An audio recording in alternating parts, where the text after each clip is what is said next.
Ladies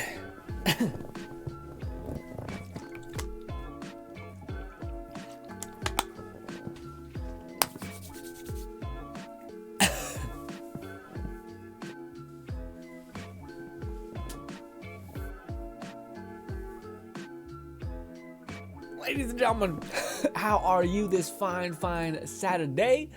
Ladies and gentlemen, welcome to our Saturday stream, our hangout stream. I just probably going to be me rambling by myself about Hogwarts Legacy. Also, apparently that's the pre-order bonus. I feel like they could have notched that wand up a little octaves to make it more cool. But, dude, I kind of did a 180 on this game, which I was excited for because I'm a douchebag Harry Potter fan. Don't know why I need to throw douchebag in there, you know, criticism aside. But I'm a big Harry Potter fan, of course. So, of course, I was going to like this game regardless. But I actually think in a lot of ways the Harry Potter fandom slash people who already have already set in stone in the idea that they don't like Harry Potter, in whatever reason there is, because it's a really popular franchise or whatever it be. I think this game might get, I think the cannibalistic nature to the Harry Potter fandom, similar to like the Rick and Morty fandom, and you can even see it in this trailer a little bit where one of the guys is like clearly a super duper big fan, which is great, but also a little bit, a little much. Maybe we shouldn't be represented by the maximum extremes of fandoms, you know?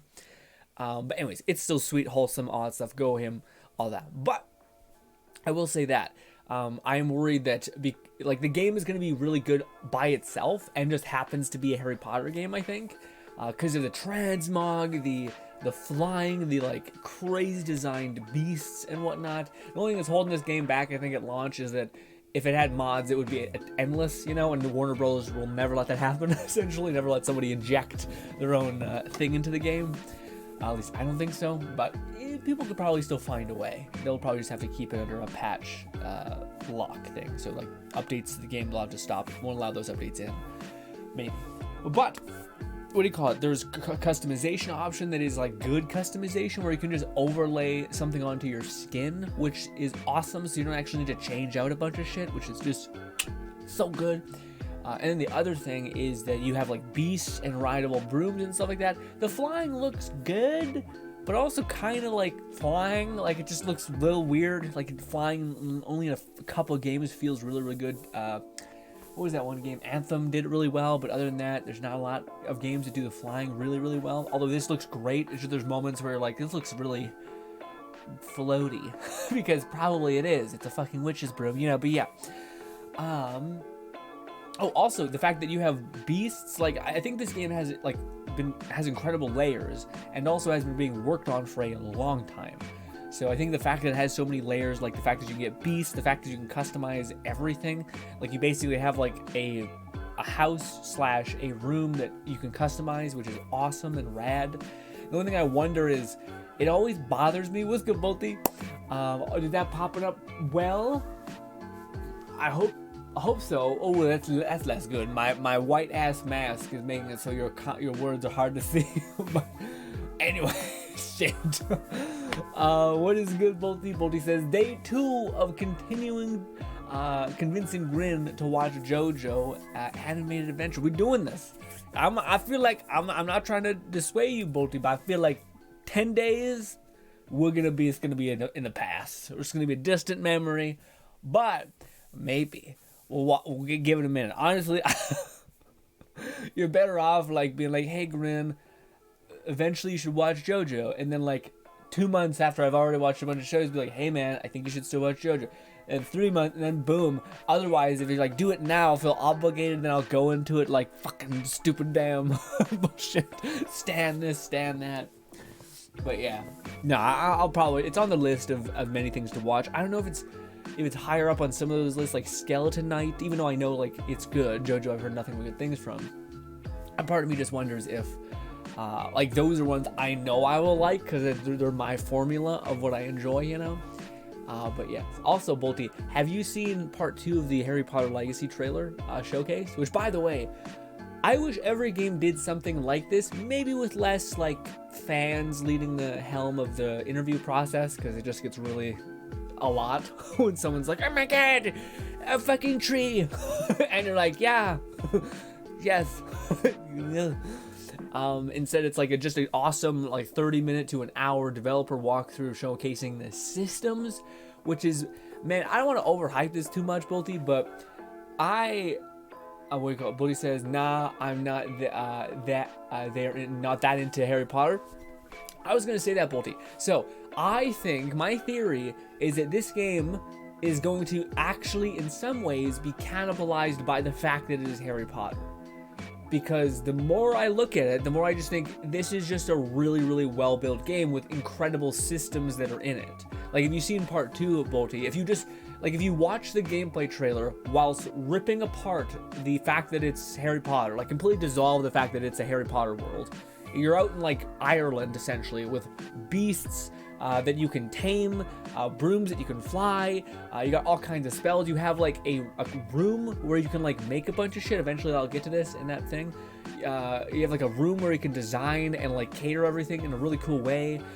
It's not just design based, so it's not just like about making XYZ, but you can actually make like herbs and whatnot where you can like throw a bomb at the ground. It summons forth a tree that's going to start throwing acid enemies like a turret.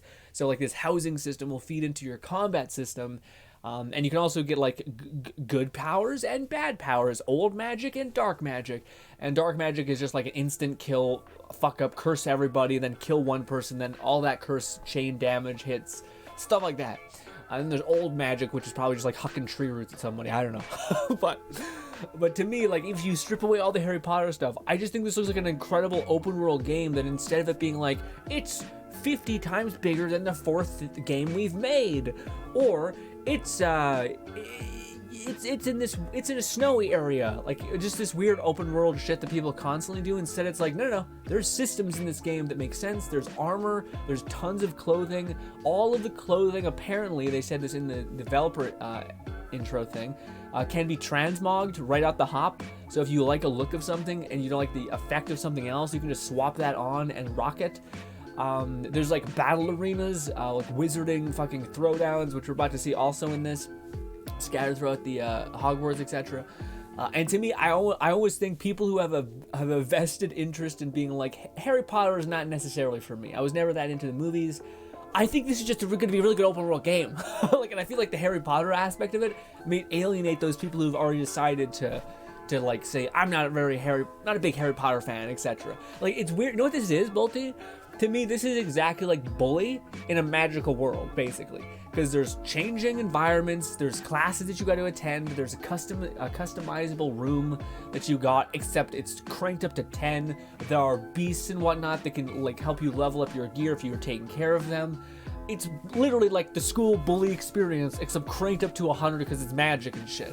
And I'm just like, dude, this seems pretty, like, again, just strip away the Harry Potter thing. It seems like there's a lot of cool mechanics in the game, even if outside of the Harry Potter thing. Because honestly, outside of it being Hogwarts, they're really liberal with the like, hey, you're about to see in like the room customization, basically, where they're like interchanging everything, and it's all just like combusting and coming apart, which is like maybe lore friendly or something. But yeah, I don't know, man. To me, I was very much in the camp of like, can't it really be that good? Like, I think it's just gonna be like, what do I call it? You know, Dragon Age. Like when I seen the gameplay of it, I just thought, oh, this is Dragon Age, but in like a in a Harry Potter world. Sure, we're gonna go up and talk to people, and they're gonna be like, I have a quest for you. That's my person. Okay, maybe a makeout scene, and then that's it. And then they just like weirdly synthetically walk off screen or something, or like you just automatically stop talking and you're just kind of both standing in front of each other and being like, and then you just leave like an asshole. Instead, this one, you got like a whole you got systems, and that's the main thing that to me I feel like every open world game does not have. And my favorite open world games like Shadow of Mordor, all of them have like, here's something else besides the fact that it's a big empty world. It's like, here's shit tons of cosmetics, here's a bunch of different types of spells, here's a bunch of different like mounts that you can get and you can grind, here's a bunch of different looks that you can get. The only thing that this game is missing is co-op. If it was a 4-player co-op, this would be the fucking best shit ever, man. Even still, it's probably gonna be great. I feel like they may pull some shit with us and be like, so we're doing this Harry Potter Battle Royale or some bullshit, something. So it feels weird to like just have it be like, no co-op. Because the game doesn't look technically impossible, I guess. Also, what's good, Fluff? What's good, Fluff? Fluff says, there's a huge demographic of Harry Potter Hogwarts fans, but plenty of the people will also be into the school and open world magic event. Yeah, well, that's what I'm saying, man. To me, I think, like, yes, when I say it's like, it's gonna actually, there's gonna be a group of people that are alienated from the fact that this is Hogwarts legacy, and it's probably clever that they didn't say Harry Potter open world, but no, it's just Hogwarts, meaning like, it's not even like a, again, to me, I just see like Bully ramped up to 10 with like maybe a little less gratuitousness, you know? Also, this guy's a lot. The guy in the orange shirt, I mentioned this at the beginning of the stream, Fluff, but maybe it's not a good idea to get the people who are the most into the thing in the fringes of pop culture of whatever this is to be present while you're talking about a game. Because he's popping off about trees being planted and shit, and I'm like, yeah, what? I don't know. Also, this is like in the Whomping Willows tree area. There's a downloadable thing, like a pre-order bonus, I think, that basically gets you access to like dark armor and like a battle arena, which this looks pretty cool, because this to me gives me hope for like cool design, because in this you guys are about to see that he uses Avada Kedavra, the classic like iconic spell in the series, where it basically is a kill spell. It's just like a god tier dead dead point green dead. And people were wondering like, how is it gonna be? Is there like, because it's an RPG, so you're gonna have to build up your skills, so how does that function? And largely, it's as deadly as it is in the movies, which if you attack one person with it, they die. But it has a long cooldown, so that's the way they're able to kind of make it happen. But then they go into talking about like how you can like sequence things into each other.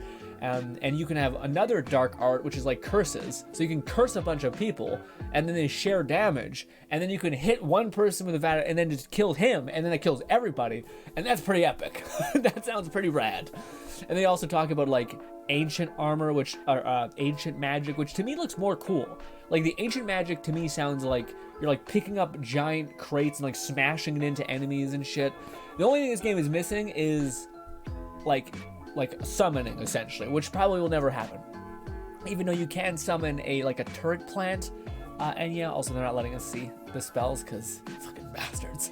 Anyways, Bully says, well, Bully had nice gameplay, which made it pretty addictive and nice sound. Yeah, Bully was a weird vibe, man. It was just like a different kind of game. Like even now, I don't know if there's many gamers who have ever got even close to like the feeling of Bully of like, oh, it's Christmas time, and like all of your classmates are wearing Christmas clothing, and you're wearing a stupid Christmas hat, and you're like running around with your friends being a menace on Christmas or something. And then like you go downtown for the first time, and you go to like this preppy boxing club. Like it's such a weird atmosphere, but it worked so well. Bully's such a trip. And it feels weird because it's like, it almost felt like a massively open world game when it really wasn't. I just think there was so much iconic zones that made everything feel so good. I guess it was kind of open world. It just not as open as we're usually used to. Fluff says, and this showcase of exploration the world looks like if it was Skyrim, it had more freedom with Dragon Ride. Yeah, Dragon Ride, but also like they show that like there's some processing guru stuff here where like if you're flying low, you can go really fast, but if you're flying high, which theoretically you're going way further, you start expending your speed, so you have to slow down. But there are upgrades that I'm assuming push that to the absolute brink, which is sick. But like the fact that there's upgrades for your weapons, your spells, your riding, your broom can get faster, etc. You can like level up in like Hufflepuff herbal bullshit, or you can like make plants. Like there's a thing right here where they show up a bunch of like utility sources, essentially. Like plants, like classic Harry Potter mandrake. You can put this thing in the air and it'll scream. And I think a lot of that based on the the room that we have, you can just make a ton of those things if you have the right knowledge of them, which I think is the school situation of building up skill in the schools gets you access to all those things readily available, which to me, I'm just like, there's so many systems that are actually playing inside of it. And I'm like, this is exactly what I hope more open world games would do. Less massive maps, more systems that make the map even more enjoyable, and combat more enjoyable and more investable, and all those things. Fluff says, well, it also has nothing to do with Harry Potter. Yeah.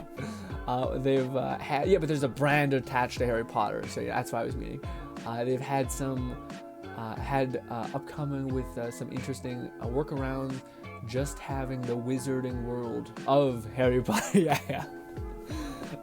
Fluff says, Rowling kind of wrote herself into a corner by not really establishing a name for the overall universe. Yeah, that makes sense. Fluff says, unlike, say, Game of Thrones, can just be referred to as the Westeros, yeah, or Lord of the Rings, Middle Earth, exactly, yeah. Being named after the original series protagonist is highly limiting. Yeah. I just think it's more like, I think it would probably have sold better. Fantastic Beasts helps from like the fact that it's, or maybe not. I think maybe Harry Potter has such a weird music styling like atmosphere that like anyone could pick up a Harry Potter trailer without it even knowing what it was. You know what I mean? Like you just see 2 or 3 instances of this and be like, this is Harry Potter. You know what I mean? So maybe it's iconic enough to where you don't need to have a name be the mantra. But Bully was essentially GTA 5 for a younger audience. Honestly, deserve a sequel, or well, again, it like to me, Bully is one of those things that like I feel like people have the same reverence for it as people who love Half-Life, where people say like it's not valuable to Steam to make a Half-Life sequel because Steam is making so much money, or sorry, Valve is making so much money from all these other things. They'll just be cannibalizing their initial idea, essentially. So if they make a bad Half-Life, which has so much hype to it, at least it did, I think it's died down over the years, then yeah, it would just cannibalize them unless they have a specific reason to do it. Like, say, have a VR system that they're selling, and they need to make games to maximize the value of the VR system, and then make it sequence, I guess. But yeah. Crash says, game looks so sick. Dude, so what's your favorite part, Crash? Have you watched the showcases? What's your favorite part about the showcases? To me, it just made me smile when I seen them talk about how, like, at any point, you could basically layer a look on your character regardless. So, regardless of stats, regardless of this or that, you could just make your armor look the way it was, which to me are way you want. And then also you see like armor like this, which looks pretty fucking menacing to be a thing in the game. I'm sure it's like an end game armor, but to not look like a random hunter, which we look like beforehand, where we have like this nice leather coat on, which looks great, very warm. But to me it was like, yeah, it was like cool to see that there is absurdity in this. You know, I wonder how absurd, and there's like full face masks and shit, so it'll be cool to see what all their armors exist. Yeah, man, on the topic of that, we have a lot of this is coming out the next year, the second month of next year, basically February, right after January. And I think that's, I don't know when Forspoken's coming up, but this might be playing in, why do they always do that? Why do they always fucking like head-to-head fight with people like this? It's weird, but I think Forspoken actually, I don't know if Forspoken's coming out this year still. It'd be cool if it was, but yeah. More of the open zone sort of game. It was contained yet not too. Yeah, that was the thing. But also to me, I think it was just like a brilliant game. Like to me, it and again, it's funny because I think Rockstar somewhat has lost some of those things. Like with Red Dead, I think Red Dead's a great game, great story, but it lacked that feeling that I think Bully had, which was like, oh, my fucking sleep app is yelling at me. Jesus Christ. Sorry. Like I think Red Dead lacked that thing that Bully had, which was like, if you do this quest out in Joe Schmo wherever, and you beat all these enemies up in this lighthouse tower or whatever, you can get access to that lighthouse tower, and it's it's just a cool feeling to have like your own little cool home, essentially, in this giant, like, not giant, small city. That felt so unique. Same thing as like going to behind this the girls' dorm and grabbing this like spud gun or something, or even just being like, fuck it, I'm gonna grind out the classes and then like actually have a great yield. And it was difficult to do those classes at the very end of it. So the fact that you were able to get a yield out of it, it felt like, again, like we're kind of mentioning, that there were systems that were just made the world better, you know. And in Red Dead, like the random instances, I feel like was the system that they were trying to push in that game, where like you just traverse the world and random things happen to you, which is really unique.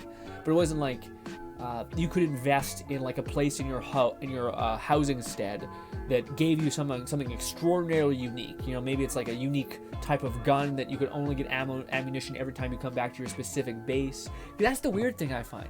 I find in a lot of games like that, limitation is also the value. So if you can get this specific gun that you leveled up at your base, but you can only, it's a pain in the ass to go back to your base every single time. But if there was a reason to do that, like ammunition for this really unique and kind of good gun, that would have a value proposition to do that. Also, this is the thing that you can customize. And I like the games that are trying to, they're scaling themselves in such a way that's making them, how do I put it? Like the immersion is kept. So like God of War does it, and this game is doing it too, where you can still like fast travel, but you get like sucked into a goblet. You can still, like, I don't think there's any loading screens really. There might be like a door that's like, wait, we're loading the other area, and then it shows you. But look how fucking different that is. That's a big ass difference compared to what was. Anyways, sorry. Also Crash says, yo, what's good, Crash? Bodhi says, fighting with wands seems lame and dull to me. Like, why not have a magical weapon instead, like a gun? I disagree with that. I think in a first-person game, if you were sitting there with a gun, like you are with this, it'd be just as lame. You're just doing this. Fuck you though. Actually, the only thing that makes it satisfying is the pop and the punch of a gun. But I do like the way they described like what wand fighting is, and it's weird, like fighting with sabers from a distance. So like what is it called? I call them sabers. I don't think that's right. It's a lance? No. What is it called? Fencing. Yeah, it's like that. That's what he said. It's like fencing from a distance, which to me I thought was pretty sick. And to me it's just like, yeah, if you were to like, I feel like that's a weird take, Boldy, because I think a lot of third-person games I play, and it's just like, it's just this. Recoil. Reload. Recoil. That's it. And instead this one's like, yeah, just like fucking screaming and doing so much shit. Every single wizard in the Harry Potter universe should be absolutely jacked. Like just lean, not jacked, lean fucking Greek physique because of all this. Just body weight training at its finest. That fuck you up. Fuck you up. Also, I think there might be some sort of magic thing. Actually, I don't know. I feel like you get your fix for a blazing sword from Forspoken, which is another game I want to talk to you guys more about. Because yes, it was hard to play games and play Higher in Life, because weirdly enough, that game throws a lot at you. The closest we've got to the Wizarding World as a general term for the series, but it's still awkward. Yeah, it's true. The Wizarding World. Yeah, it's a little weird. AK half like Alex. Forspoken is next year. 2022 is nearly over. Is it okay? See. I thought maybe I wonder when they're gonna do it. Because to me, honestly, dude, I think. I guess they're different. I don't know, man. That's tricky. I don't know what to do with that. I was about to say, if this is coming out in February, so what? I think this is gonna massively cannibalize the sales of Forspoken. But I think the one thing, like I was talking about this beforehand, was I think they could make Forspoken do better if they added like a modding thing to it, or if they just allowed their community to go ravenous with mods, maybe. Otherwise, I can't see how they could get an edge on the Harry Potter game just with the systems already in it. Looks pretty nuts. But I will say, the reason why I say that is because there's no way in hell Warner Brothers is adding mods to this. Not a chance. They're not going to let some sort of person fuck with their IP to that extent, I don't think. But yeah. Also, this game took apparently 6 years or something to make. So, yeah. So there's we're not going to expect another one of these in probably another 6 years, you know? Rockstar just cares about monetization. Even when, Red Dead Redemption 2 failed spectacularly. Yeah, well, that was the weird one, man. To me, like, it does feel like Rockstar's in that weird place of like monetization, like you're saying, but then they still like sometimes throw a bone for like these artists, I guess, like these artisans that want to make a really unique story, narrative experience, all that stuff. But it also feels kind of disingenuous, like you said, like again, it's weird that companies, when they have so much money, like they've had 5 hits, like GTA Online, like you could just subsist on that and become gajillionaires. But I think it always goes back to the same thing, which is if it's a publicly traded company, which I believe Rockstar is, then it's not about like it's not a business anymore. It's a financial thing jumping up exponentially over time, I guess.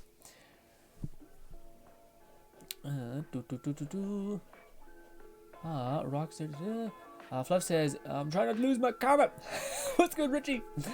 They didn't invest towards single-player expansions anymore, and GTA has survived 3 console generations and still is making bank for them. Yeah. But to me, my whole perspective of that is, if you were a game company, like I think Bethesda was in this category for a long time, where Bethesda made Skyrim and Elder Scrolls and Oblivion, that they did such good numbers, and they were not a publicly traded company yet, so they basically they could just subsist on their own game for such a long time. And then I think, of course, they get sold, like Xbox or some, not Xbox, but one of these ZeniMax or whatever, these big companies come to them and say, like, okay, well, what if we gave you more capital and you were basically able to make even more games? You're able to greenlight this, greenlight that. Dishonored, we're going to handle that. We're just going to go nuts with all that.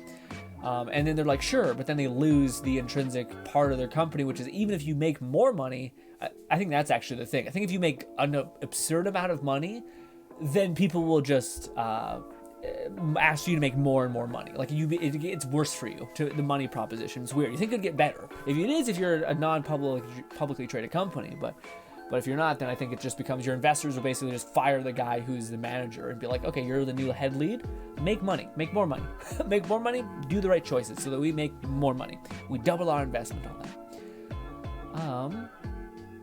Fluff says, while I am a Hufflepuff, I feel highly tempted to play as a Ravenclaw just so I can enjoy and abundance of blue. I see. Yeah, man, I agree.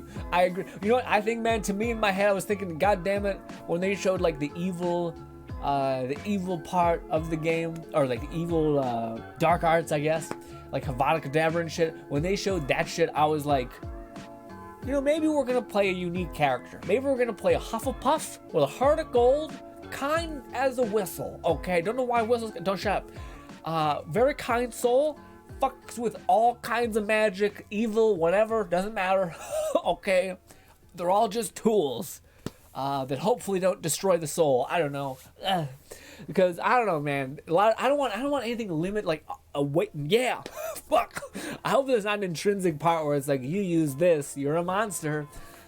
It's like you're a Hufflepuff, but you're also killing people a lot, but you also always say the nicest things, and you always make the kindest choice overall, but you do kill people. Ooh. I don't know what this will be in the world. Imagine a fire-blazing sword clashing with earth fists. Yeah, that's basically, that sounds exactly like Forspoken. Exactly. And then imagine 2 wands shooting beams.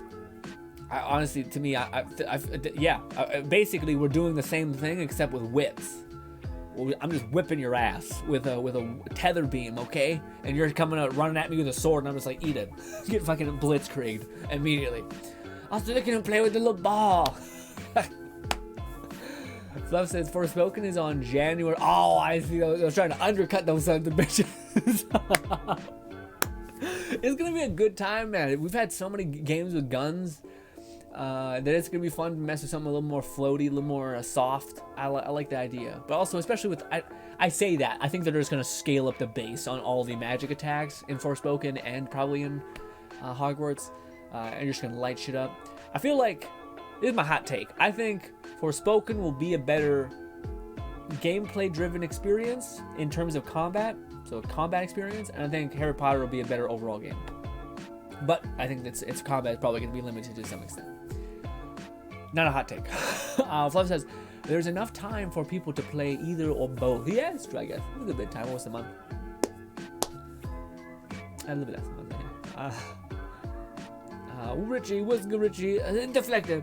FYI, GTA 5 has now been emulated. Oh, nice. So you don't have to buy more of them. You could just buy it on the thing. Nice. You mean emulated meaning emulation, like emulators, basically. So you don't have to buy it on another platform, I guess. Also got Wanderer in a 10 Ooh, man, I keep going back and forth whether we should jump in and play Genshin just for a little bit of time to play the Wanderer, because it's gonna go the Wanderer, the awesome like elf-looking Dendro dude in Genshin, and then the Fox Girl, which to me it was probably 5 months away, but it looks sick. It looks real sick. The one dude looks rad, but I think I don't know. I don't know if I don't have any good like melee single swords, I guess, single-handed swords, so I don't know if I can even justify getting him. It looked like we might just be playing we'll be forever a Claymore user, which is fine by me, but yeah. Yeah. Fluff says, personality-wise, I'm happy to be a Hufflepuff, but in terms of aesthetic, Ravenclaw. You like the water and the blue? Well, I was hearing that where Ravenclaw is actually not water, it's wind, which I was like, God damn it. Goddamn, it makes sense. Fucking goddamn Hufflepuffs are Earth. Fucking shit. Yeah, when I heard the dev be like, Hufflepuff is Earth, Ravenclaw is wind, Slytherin is water, and fucking Gryffindor is fire. And I was just like, goddamn you, Ravenclaw, taking wind from me. That doesn't make sense. I've very rarely seen any game do like rock or earth type stuff well. It always sucks. It's always like super unimaginative. It's like, you can throw a boulder. Like, thanks. Woo-wee. That guy can literally concuss 50 people back with a giant wind gust. Eat me. Alright, fuck off. Yeah. What's good, Sting? Sting says, grin. Off time, try a new 1v1, 3v3 PvP update in Coliseum in Elden Ring. Oh man, I want to, but there's too many things to do right now, man. Sting, there's so many things to play.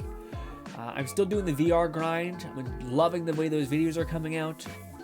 I've also stopped hiding it, so if you even just open your eye a little bit, you'll see. But you know, Fluff says, a Hufflepuff does have a honey badger as I know, which is what I was thinking. Fluff, I was thinking, what the fuck? The fact that like that's the most non-sweet kind animal ever, a honey badger. Same thing with what the fuck is the other one called? A goose. Same thing. Both want to watch the world burn. The honey badger is actually terrifying though. So yeah, I'm like, yeah, I'll actually embrace Hufflepuff. I'll embrace the honey badger dark magic build, whatever it be. Richie says, FYI, it's my birthday on the 29th. A birthday on January. Wait. It's my birthday on the 29th. Oh no, sorry, it's your 29th birthday. I fucking can't read. 29th birthday on January. Oh, I'll try to remember. Do you get like Happy New Year's also? Or is that the day before? I don't know. It's like Happy New Year as well. Fluff says no. Oh, also, before we get into more, I gotta catch up actually. Knowing how Final Fantasy tends to be, Forspoken will have much more of a spectacle with its spells, but Hogwarts Legacy is going to be something closer to Skyrim in terms of its immersion and RPG function. Yeah, no, I feel like it's a good way to put it too. I feel it's weird. I get like a mixture of Bully and Skyrim as well, where it's like you can go anywhere, you can do anything. There's no, except that's the thing it has on this, and there's no loading screens, which to me is pretty huge. I don't know what the extent of the like animal taming is though, because yeah, I don't know what that is. Also, I don't know, like they say companions. I think they're just friends. I don't think they're like you can actually be like, hey, this is my buddy who's gonna stay with me when I go traversing. I don't think that's how it works. It would be cool. I also wish they would just show us, and maybe they have, I wish they would show us the extent of like, do we have a skill tree? I think we have like I don't know, like, yeah, I have no idea. Well, what does the skill tree look like? Does it have things like you can summon something, or does it have something that like, what do you call it? Like can you like if it's an RPG, could you play like, oh, I want to upgrade my friends if there is some sort of companion thing, or maybe there's like, if you can tame wild beasts, maybe you can befriend one of the beasts, you know? What's good, Astroblade? Astroblade said, howdy, chat. Hope y'all doing well. I'm doing pretty goddamn well. No one's commented on the new layout, but yeah, I hope you guys are doing great.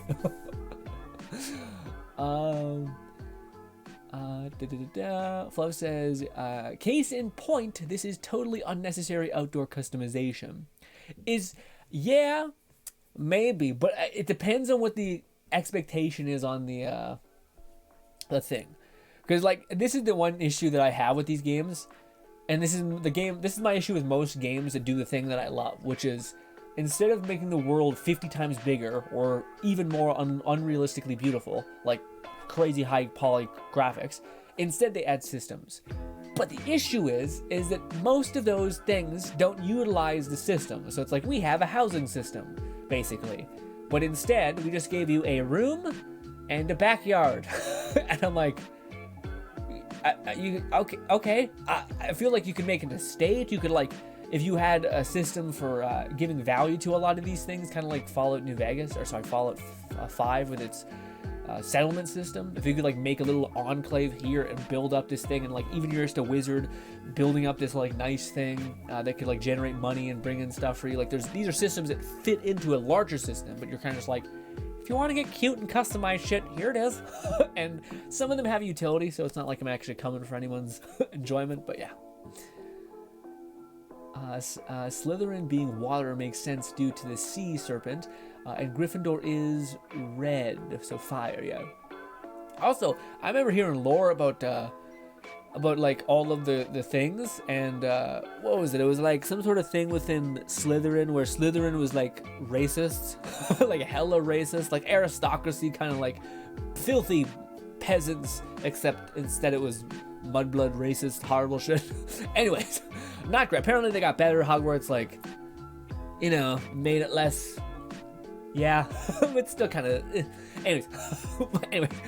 But the thing that made me the thing that made me feel like it was wholesome about Hufflepuff is apparently the Hufflepuff lady who made Hufflepuff was just a sweetheart, was just like a kind lady who was just like, she would wait for everyone else to like pick their students essentially, and then she would just grab whatever's left. So it's both sweet and kind, or sweet and sad.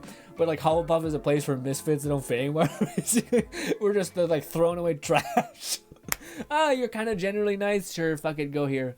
I thought that was both sad and sweet. That we're all just like the trash that's left over after everyone's done picking. Oh, Casper says good morning. And what's good, Casper? Fluff says Gryffindor, the glory hound paladin. Hufflepuff, the earthly Clara/druid. Yes. Buddy says no loading screens. I don't know about that. Yeah, well, I don't think there is. Oh, so there is like a port key essentially, which is like your way of transporting. Which to me, I'm so happy. As much as like Hogwarts, I don't want to fucking fly everyone a broom that takes forever. But I think it's cool that there's a canonical, real reason in there where you get like this stupid little globe that you just get sucked into and you get plopped out somewhere else. I think that might have a load screen, but otherwise I think you can just go anywhere and everywhere else. With maybe one exception about being like, I think we went into the, how do I put it? We went into like this battle arena, and I think that is more of a, like, you open up a HUD, similar to God of War. If you were to buy anything, you open up like kind of like a buy HUD, but in that instance, you would just find yourself there. But otherwise, I think everything is largely open. The chat is a bit large. Yeah, it is. But to me, if I make it smaller, then it becomes harder to see. So I have to scale the balance a little bit. We'll see. We might tweak it, but yeah. As good as it can get. Nice new light. Thank you, Astroblade. I appreciate the sweetness. More like hidden loading screen. Yeah. So it's more like that, yeah. Although I haven't really noticed. Well, they haven't really shown what it's like actually to have someone out and about. So yeah. Looks like those shiny shimmy segments in like a God of War, etc. Yeah. I mean, hell, Spider-Verse almost doesn't have loading screens when running on a PS5 SSD, but you can turn it on so you can still see the subway, fast travel, or otherwise. Yeah. Well, to me, again, I like that. To me, I like the idea of, like, I think not enough games understand like the actual immersion thing, which is it's good to feel like you're falling into this experience, but it's not fun. It's equally as bad as when you're falling into a bad experience, which when you're sitting there like, I literally have to run all the way over there. Okay. And then you do that 50 times and you're like, I don't want immersion. That's bad immersion. I want immersion that makes me feel like I'm locked in the world, like I can, if I want to like get into it, I can. But ultimately, if I have to sacrifice 4 hours or like 20 minutes or something to getting over there, not worth, not worth it. Scale it back. Let me get over there. Ultimately, player choice seems huge, I guess. Like those shimmies. Yeah. Fluff says, and this open world travel is pretty seamless, but it also seems. So it also is mostly just a lot of environment and very little initial to load. It's to load in, yeah. Well, even when you're looking at Hogwarts, they're running around a giant area. In the first, is it the first trailer? Maybe it's the first or second trailer when they were running around Hogwarts essentially, and that shit's crazy too. Where like there's no load screens, you're literally just running around up and down, spiraling staircases and shit. And you're like, god damn, this is a lot. The game will likely have a very long initial load, but otherwise be pretty smooth and filled with hidden loading screens. Otherwise, yeah. Apparently, there's also a lot of like you can increase your inventory space and all that stuff. Like there's little puzzles that you can solve, like wizarding secrets or something like that, that can give you various buffs, which sounds pretty huge. But yes. On a side note, ladies and gentlemen, I didn't really get to show you, kind of slightly showed you, but not really. Can you guys see that properly? Maybe? I think you can. That's a lot of residue. This is that tea I got. And this where's the straw that has holes in it so that I'm not sucking up tea leaf. Goop. Yeah, more or less goop. But this is that tea that I was rambling at you guys for every stream. It is fucking awesome. It is so good. I literally, I have a horrible digestion system essentially, to where I always eat like very late after I'm done streaming and all that stuff, because I'll just get like completely drained whenever I eat food. But after having this, I just had A&W, which is greasy as hell, and I feel fine. I don't have any crash, which is one of these things. It has a lot of weird shit in it. One of them is it has a good bit of caffeine. But also, the craziest shit about this, I track my sleep before I add this. And normally if I have caffeine over like 5 p.m., I'll have trouble sleeping. But this has equal to the same amount of caffeine in it, but it has a chemical in it that soothes the brain, which is why people don't really feel a crash or like an agitatedness to drinking it. But anyways, I was able to drink this at like 7 because that's when I do my exercise. And one, helped the exercise a lot, stayed focused and calm. Second, I was locked in. I was able to sleep, I was able to sleep. I was able to completely sleep. I checked my sleep. I had a better sleep than normal. And I was like, that's crazy that I slept better on coffee than not. Because it's highly caffeinated. But yeah, this shit's the best. It also has a lot of other things, but I won't sales pitch you it because, yeah. Oh, but by the way, it's a weird bitterness. It's not quite bitterness. I think I talked to you guys about all this week, but I just want to round it off essentially. Because you'll be seeing me drink this forever now at this point. But it has like a weird, if anyone knows what spinach tastes like, and it tastes like bitter, but it's not bitter. It's like a weird plant bite. It's not like a bitterness like coffee's bitter. It's like a bitterness it has a bite to it. But it's crazy because like I can drink coffee and feel like I can't be stopped. And you get like the coffee push. This I feel none of that. I just feel like go. Also, Fluff, that goddamn VTuber thing you sent me where the person is just Red Bull on Red Bull on Red Bull, and it's hilarious because she sounds like a very tiny girl, basically. Like a very tiny, thin girl just smashing Red Bulls, basically. And I was like, that is both cute and devastating. Imagine to her structure. Although I get that a lot. I used to get that even more back in the day when I held back less. And I would just like speak really, really quickly, and people were like, are you like on 50 cups of coffee? And you're like, fuck off. Okay.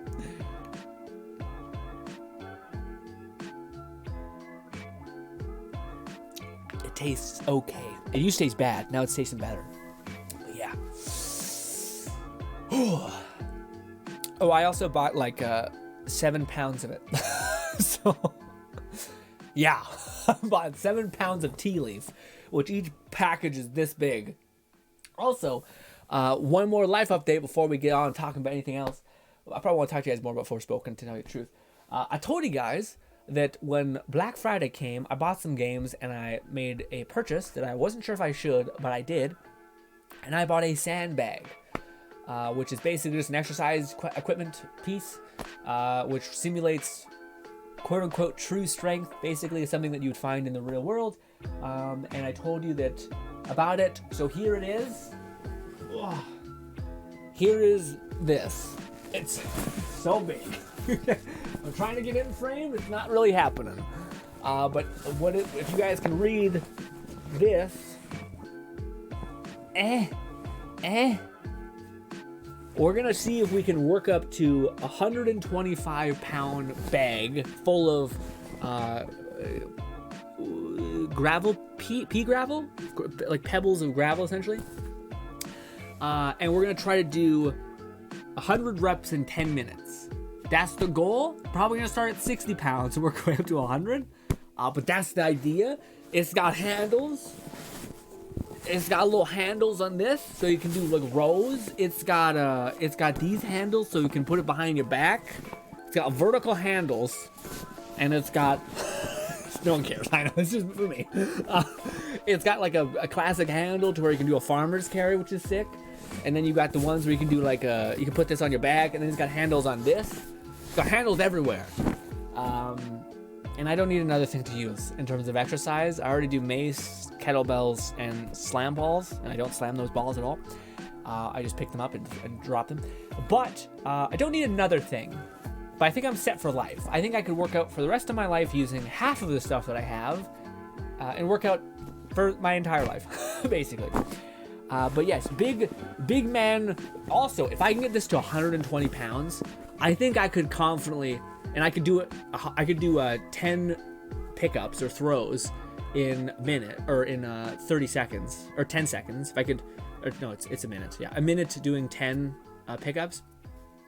I think I could throw a human being, or shove them really hard. So if I can pick up 125 pounds, I think I could throw a human once. You know, like literally pick them up and throw them. Hopefully. Okay. It's a weird feat to want to be able to do, but if I could pick up somebody and just, I feel like it'd be rad. Anyway, Vlog says, might need to drop shadow effects or something as white. Yeah, I know, it's this fucking thing. It's making it all fucky. Yeah, I could give you guys a background layer. I just feel like oftentimes, I guess if if it kept moving, then I guess it would be less bad, less fucky. But yeah, we'll adjust. I got the border working, which yesterday it was like on transparent 0.1. So this border right here was basically non-viewable, and I thought the border helps just contain things a little bit. Because I wanted it to be transparent, like it's not noticeable, but it still shows you like this is that thing, you know. And I can't put a background on it. I'll just probably make it super light.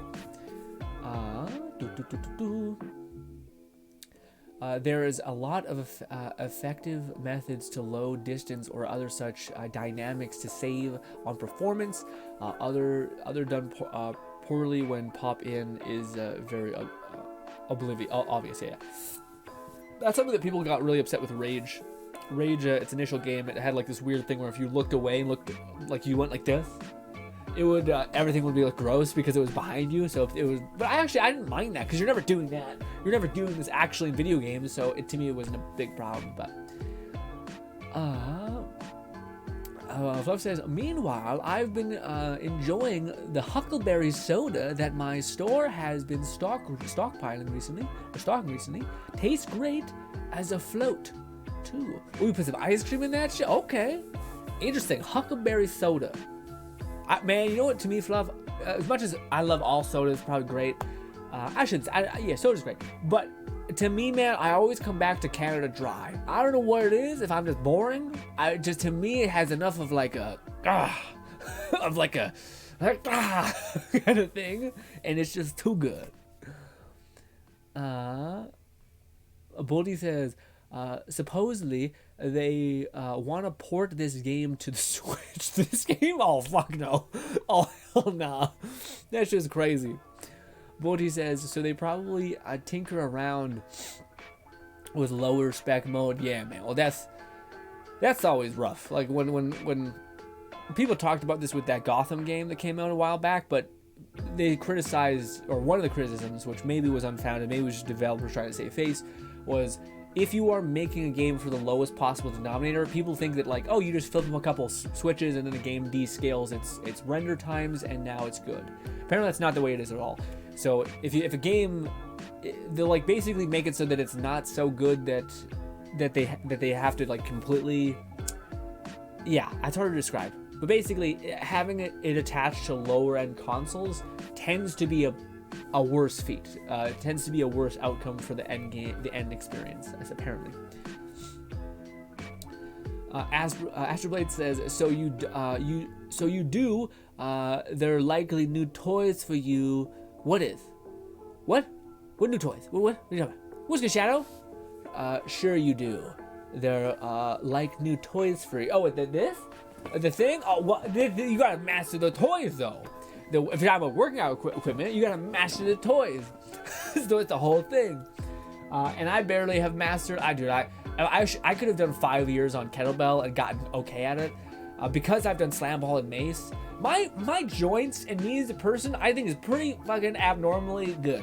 I seen a video that made me want to throw up, where a dude was doing like weird gym shit where like you're isolating a specific muscle and you're like doing curls on a flat bench essentially, but basically his bicep detached from his tendon underneath his flesh, so you just see his bicep like getting locked up to his shoulder.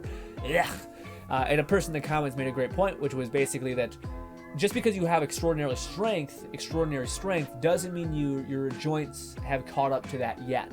So there's an element of like, okay, you can't just keep getting stronger, you have to let your joints get stronger. And how your joints get stronger is not the same as how your muscles get stronger, which is just damage.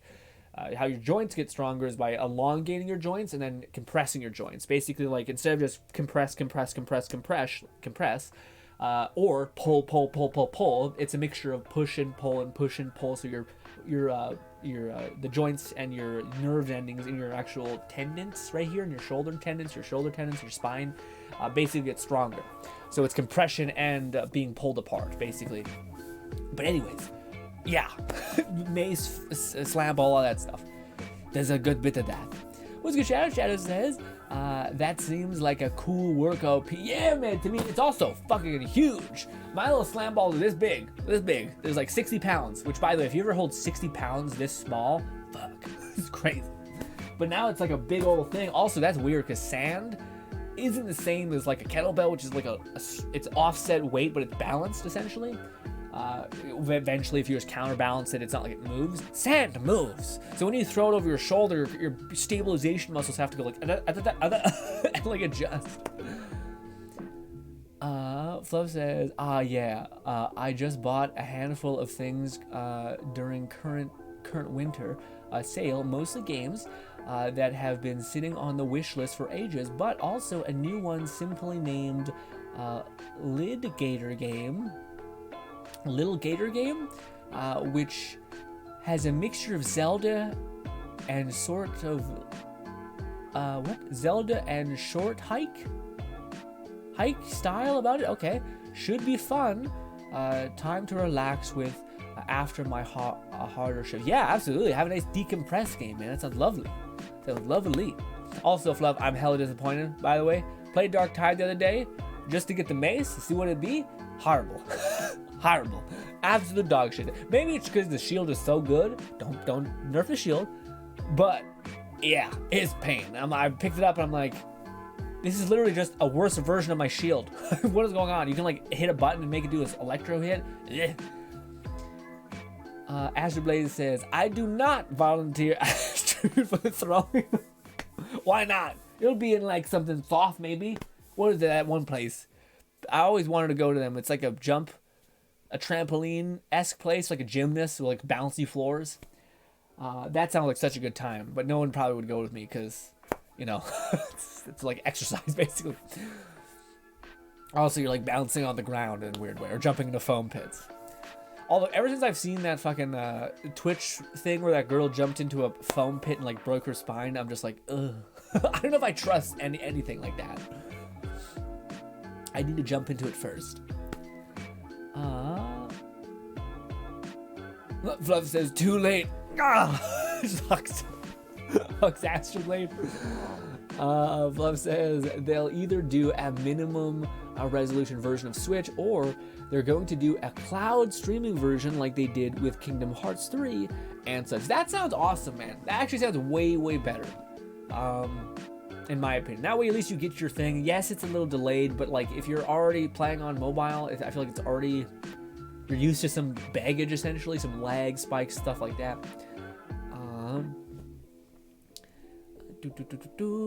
Fluff says, which is where the Switch shine. Yeah, I'd see that being the best thing. Also, that makes sense that Nintendo would invest in that. Shadow says, by the way, what is the mace that you're talking about? For one, want to go see it? I'll show it to you. I'll show it to you. I'll be right back.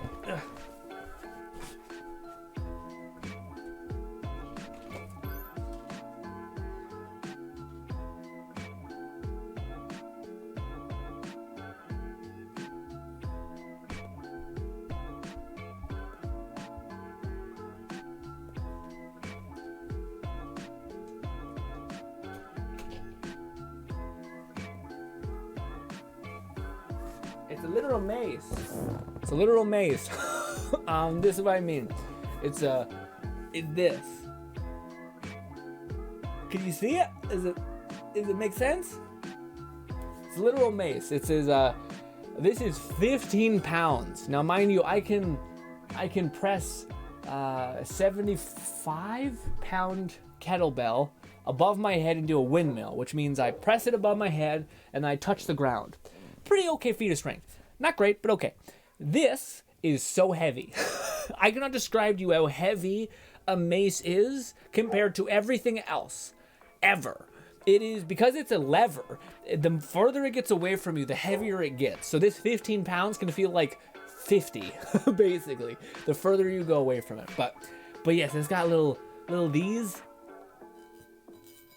Got little like hand grooves, which I actually fucked up because I had to engrave them in myself. But yeah, basically, all maces come with Shadow. All maces come with this big, thick handle, which for my fucking derpy hands don't work. So we had to buy a mace, cut it off. Thank God my dad can weld a pipe on there, and yeah, that basically that I can actually hold. And even then, it's mostly my left hand can hold it. My right hand can hope and dream, basically. But yeah, this is great, man. The mace and club. I don't think I'll ever get club. I think I'll just get mace because you can just emulate everything you can on a club with a mace. But yes, mace. It's just a ball of steel on a stick that you would sweep behind your back, do grave diggers, stuff like that.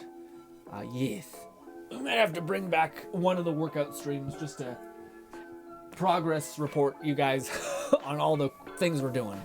That only really applies to yeah, people who are into it. But anyways, Fluff says Ogren's shield is probably the best weapon, but the Power Maul has its strengths for enemies. I figure the two-handed one on Zealots are likely a better. No, I think the Zealot would benefit it greatly, but with the Ogren, it just feels like it's the same thing as the mace, except the only thing that it has, the shield has basically immunity when you press the skill button. The mace has, you hit a button on the mace, you click a button and it makes it electro, and you get one hit of electro, but it doesn't nuke down like high level enemies really. So it's not like, in order to compensate being immune while holding up a shield forever, basically, you would need that thing to be an instant kill, at least on enemies that are, but you also have to get towards them. So like most enemies that are hard, you need to kill quickly, are like gunners and shit that you can't really do that with, you can't really get close to.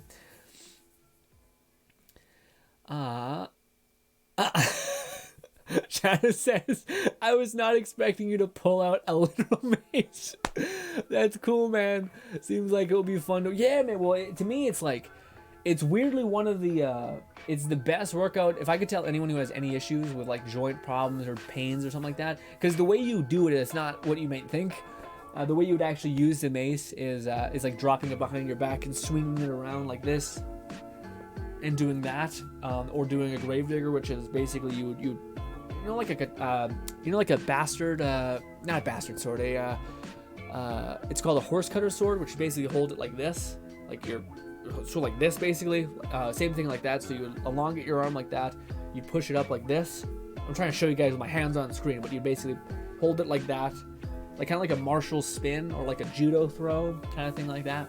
But yeah, it's great for your joints and stuff like that, because it's basically your human shoulder and your hips and all that stuff are basically based on casting patterns, and those casting patterns are simulated through hitting something with an axe, hitting something with a hammer, hitting something with a club, whatever it could be. And that, like, opening up your shoulder and coming crashing down is a human movement, and it's healthy for your shoulder to do that. So I've always attributed that to how I haven't pulled or sprained anything. But yeah.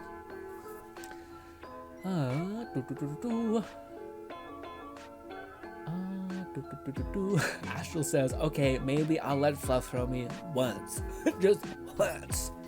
How far do you think, Fluff? I feel like Fluff could generate a lot of force. Especially with his new job and shit. It's just actual practical muscle being built. What's good, Near? Near says, voila, what's good, Near? How are you? Funny, I was going to comment, the mace is a weighted ball on a stick, and thought you read my message, only to realize I didn't type. Oh shit. yeah. What do you call it? Maybe it's a mace is like usually. No, it's a flail I'm thinking of. Okay, so no, I think that still applies. Okay, good. You've seen me work out with that, Fluff. You've seen the mace before.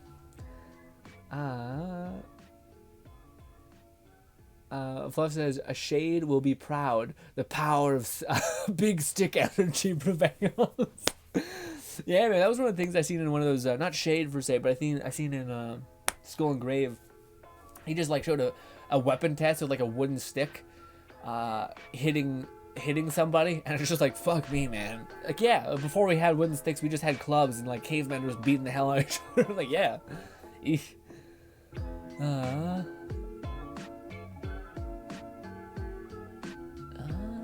Fluff says, I forgot that the power weapons are the best for possibly heavy armored enemies. Yeah, something like that. Yeah. Well, it was weird to like, yeah, something like that where anything with a blunted point, it seemed like that, like a hammer could crack through armor or something like that. And here it says, been quite busy. Too busy, in fact. Ooh, that's not good. What will keep you busy? What will be happening in life? What be keeping you busy, Near? And what game are you the most excited for that's coming out in the future-ish? Hopefully soon. Yeah. For me, it's a mixture of Forspoken and this. Hogwarts Legacy. Ooh, wedding in a month. That'll do it. That'll do it, Nia. Whew. But yes, I'm happy for you, buddy. Probably all gonna be worth it.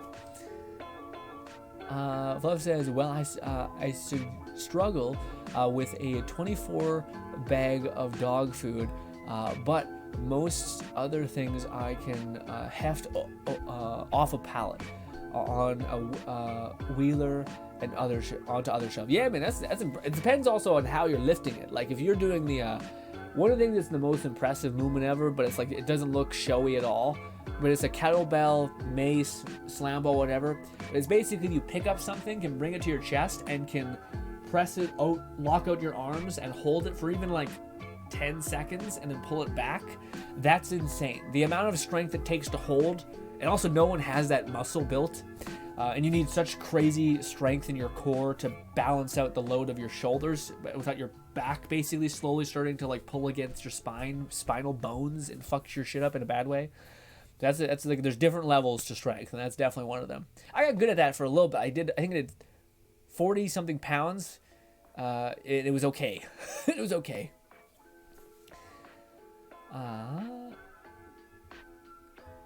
I never said I was surprised to see the mace, just that you said essentially what I was. I was going to. Okay.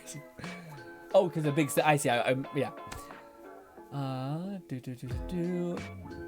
was hyped for I was hyped to hear about Remnant 2. Right? How did you guys feel about the Game Awards? I think to me it was like the best case scenario, despite me loving the shit out of God of War. And it probably is my game of the year just because of the fact that God of War 1 set such a high bar, and God of War 2 to me still knocked it out of the park. That doesn't mean I would not. Again, they're like this. It's to me still, but I would just because of the like to me. There's something so special about resonating with characters that I haven't felt in a long time, like Atreus and Kratos, and everybody else around them. Like I haven't connected with characters since Fallout or since Fable 2 in that way. So to me, it was like I've experienced crazy RPG mechanics in specific games. Elden Ring kind of brings it all together. But I liked how it turned out. Basically, where like a lot of the awards went to what do you call it? The God of War, but ultimately it was the better game with more stuff was Elden. I wonder how you guys feel about it though. Shadow says, you seem quite knowledgeable about technique using with martial weaponry. How long have you been into the stuff? I've enjoyed martial weapons for most of my life, but haven't taken the opportunity to dive into it. Shadow, if I could tell you one thing, if you want to become overall healthier and just healthier, I started exercising when my brother gave me a training workout where he was doing basically gym workouts and then later went into Olympic lifting. But he basically made me work out, and for 2 years I grinded out the workout that he gave me whilst not having any protein. And I thought it was just totally normal to not get any visibly stronger and to be in pain almost every day. Anyways, long story short, got some protein, started seeing advantage, but functionally wasted all of my quote-unquote beginner gains. Anyways, fast forward like a couple years, I'm trying stuff. I got into kettlebells from a guy named Pavlov, who's like the legendary guy in kettlebell stuff. And I was trying, over the years I've been trying so many workouts, never felt any difference at all. And then finally I tried this kettlebell stuff, and oh my god, immediately felt a result, immediately felt healthier, immediately felt better, just did swings. Anyways, fast forward a little bit more, eventually I meet this channel, and this is where every single thing health-wise, strength-wise, health-wise, I never said that, physique-wise, maybe I could say that, is all attached to this one channel called Mark Wildman, or Wildman Athletic. I think it's called Mark Wildman, the YouTube channel. Dude's a professional trainer who just, the best I've ever seen on YouTube, gives so much data, and I love his thought process of being like, it's a mixture of like something that people need to do, but because of the world and its sedentary nature, we've stopped doing.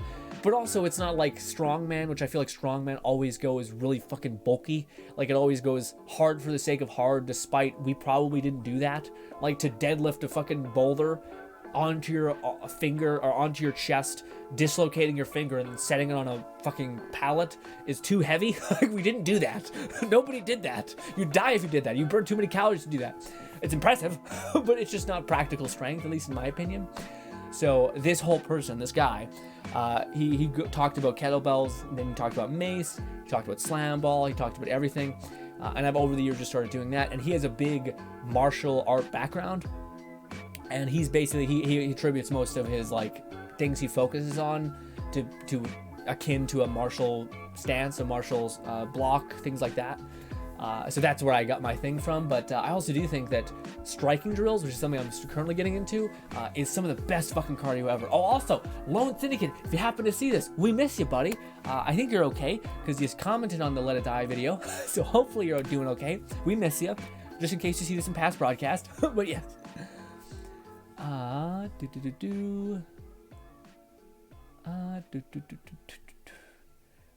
Fluff says dog food bags are really poorly balanced. Yeah. We have always had big dogs. I know what you're talking about. Those are the ones at Costco that are orange, and we used to always get them, and they're for big dogs.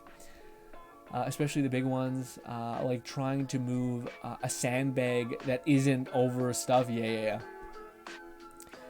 Near says, anyway, how good is this game? Looks really good, Near. To me, this game, I thought it was like gonna really try to use the Harry Potter name to like make the game, but it seems like the opposite. So many games. The best way I can describe this game is it looks like a mixture of Bully meets Skyrim. But the way I would incentivize it is there's a lot of times in open world games where they invest in things that I don't think most people want. This game seems to be investing in systems that seem to have really cool functions. And so instead of investing in like a bigger map, more complex, detailed work in like clothing, instead it's like a system of magic. It's a system of like taming beasts and bringing them to your like little farm, customizing your outfit outside of it's like transmog essentially right at the hop. There's a bunch of different like ways to level up your character sprinkled out throughout the world. There's all kinds of different mounts. The only thing this game is missing, in my opinion, is co-op. I think that would make it like a game of the year instantaneously. Just the idea of it would be, yeah. Like trying to move a bit overstuffed. While it's didn't qualify due to its late release, I'd consider Marvel Midnight Sun to be one of my favorite games this year. Interesting. Really? Marvel Midnight Sun, is that the beat 'em up game I'm thinking of? Dark Tide probably in my top 10, and Monster Hunter Rise as well. Yeah. We had a decent amount of games this year. I don't know if this year was, like, to me personally, I would put God of War and Elden Ring really high up, and then these other games I really enjoyed, but they're not like crazy experiences like to me that I would put of being like these crazy unique experiences. I like Dying Light a lot. I think Dying Light would be up in my list. I think it came out this year. I think.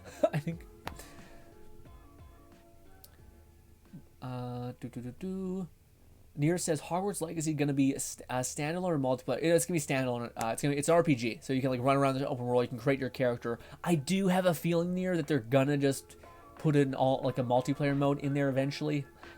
Maybe not an online mode, but maybe a co-op feature. I feel like that could be a thing. Hogwarts Legacy is gonna be single player, unfortunately. The UI looks like a modified version of Skyrim. Yeah, that's what a lot of people get. Yeah, but they do say you can shut all that off or turn it on to like subtle mode, and it'll fade out, which I think I'll do because you kind of want to get immersed.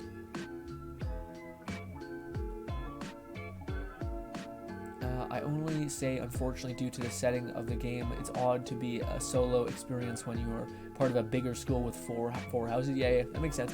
To me, I just like you say, I don't think that makes sense. I think largely they're like, nah, let's get it out. Let's not even say we're gonna do multiplayer. And then, oh my God, they're adding multiplayer, and they're also adding Quidditch, and they're also gonna start paying like continually updating this game.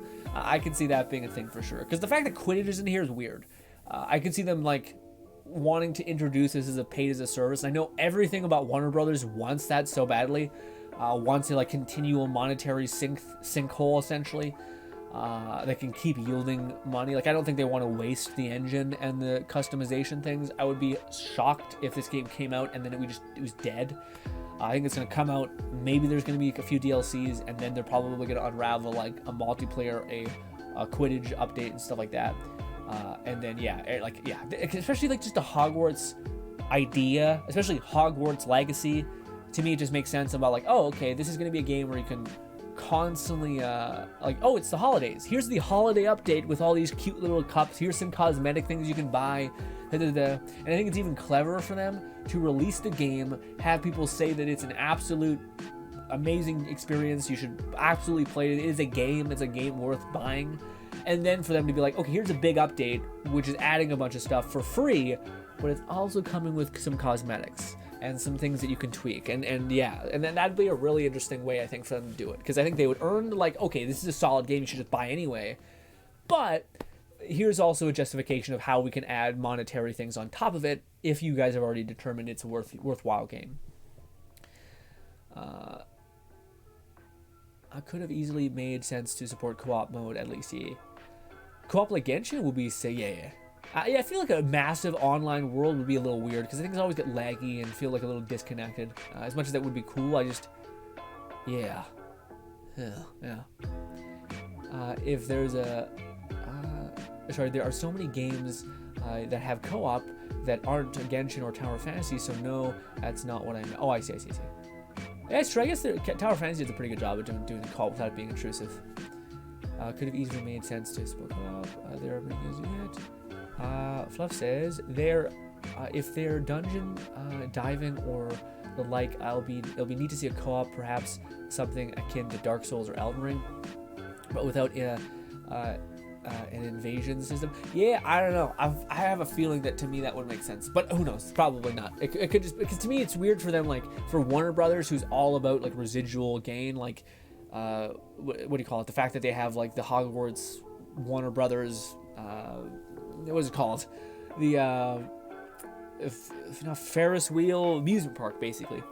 They have that idea. I think that's what they all want, is a residual gain over time, something that can like produce money over time. I think this game has the skeleton to do that. It'd be like you said, it's weird for them to have like a customize your environment place without there being like more assets to be unveiled, essentially. Anir says, well, the spells should be fun, honestly. We can also invent spells like a spell tree, as we have skill trees in other RPG. Yeah, something like that. Apparently they say that there's going to be a lot of spells and all that stuff. I just don't know. It's funny, the other game that I'm interested in near is Forspoken. Have you seen anything about that game? There's currently like a big hour-long demo that I've seen somebody play, like a 3-hour demo that I just watched briefly, but it looks awesome. The gameplay looks really fun, especially I think when you get to endgame. I think that's going to be a game similar to Dragon's Dogma, which like the community at the end game community was nuts in Dragon's Dogma. The beginning was like okay, and then then the end game, when you finally had all your gear and you were revving up, that game got crazy. I think that's going to be similar to that. The only thing that's probably going to be less, because it's one person and only one real build-esque thing. It's not like you can pick completely different types of playing, like archery versus melee, which Dragon Dogma has. But yeah. Marvel Midnight Sun is a game from XCOM. Oh, is that one? Really? That was recent then. Okay. Interesting. You really dug into that then. Okay. Probably gonna make it like Destiny. Maybe. Yeah. Honestly, to me, it would just be surprised for them to say, okay, devs, go make another game. We'll be back in 6 years. I can't see it. It just seems like such a, not only a waste, but also like, fuck me. I just don't see how that's everyone's perspective now is wanting to get a game that they can update over time consistently, like a paid as a service game. I think this weirdly does that, especially again if they were like, here's the what do you call it, Halloween update, and here's your kooky weird nonsense and stuff like that. Like I weirdly think it fit. And yeah. Also, I don't know why they would waste, like so many people for like such a long time. These fucking preteen teens have all been wanting to be like, oh, I want to go into Hogwarts and live my best life.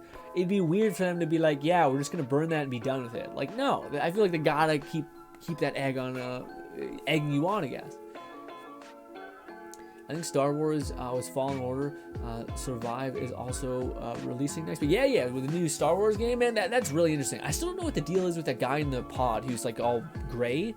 I feel like he might be the gray Jedi, but that's my very limited knowledge of things. Jedi Survivor is next year as well. Okay, so maybe I'm not thinking the right thing. A lot of games coming out in June, in particular 2023. Yeah. Near says excited for the game too. Fallen Order 1 was good. Yeah, I never played Fallen Order 1. I wanted to play the new one though. I think the new one I'll give a try. Flex's Hogwarts Legacy is confirmed to be a single player, but if they did add multiplayer, there has been a recent Warner Brothers properties that do it decently. Yeah. I think again we'll see, but I have a feeling that that'd be a really smart play, and I don't think it's out of the question that games do stuff like that because of Fortnite's probably the best example of them like, fuck it, we have an engine, why not just tweak this and that and then be ready to rip. Especially if they're porting it to the Switch, I can't see how they can't figure out the server thing, Although the map of this game looks significantly larger than Gotham, is over in Gotham Knights. Oh, I see. Near says, my fiance is a big fan of Harry Potter franchise, and she hardly plays games. Thinking of getting this so that she can enjoy playing a game and also being awesome, man. To me, like that's the best thing with like a game like this, because there's a lot of story. It's RPG, you can talk to people, there's companions that you can go ahead and befriend. There's like a companion that's attached to like hunting down beasts. There's a companion that's about Slytherin, about like causing mischief, and there's a companion about XYZ. I think the only one that's missing is a Ravenclaw companion, which is going to be added in DLC, I believe. But that sounds like such a cute time. Also, with your significant other, you sitting down, you're doing the combat engagement, she's picking the story, weird beats, all that kind of stuff sounds so charming and fun. Especially do as like anyone who has watched and experienced the Harry Potter movies and etc. Even if you're a third-party boyfriend just getting dragged along, it's still kind of like, yeah, but the combat's pretty sick. Yeah, but the spells are pretty sick. The building your character out's pretty sick. And they can have at her with the other stuff, right? So yeah, and also there's like there's so much customization here near, so I feel like most people, women included, tend to like to dress up their Barbie, so to speak. And yeah, there's tons of cosmetic. None of the cosmetic overwrites the look of the armor, so you can just have a look of the armor and then have its effect. And then also you can customize your whole like area, your like little closet essentially, which I'll show you in a minute. What's good, Lycanthrope? It's been a minute, Lycanthrope. Lycanthrope says, I don't mind DLC, pay once, but I hate subscriptions or microtransactions. But to me, Lycanthrope, would it be acceptable if, say, for, like, this is my theory, which probably is wrong. I think it's big brain. It's too big brain for companies to do. But if they were to release Hogwarts Legacy as a standalone RPG game with a lot of cosmetics, with a lot of like intrinsic systems that seems like they could build up top of, but don't, like being able to customize your house, being able to customize your own character, its clothing. You can literally like get unique glasses and whatnot, and masks and whatnot. Get new brooms, level up brooms, explore this whole area, all that. Yeah.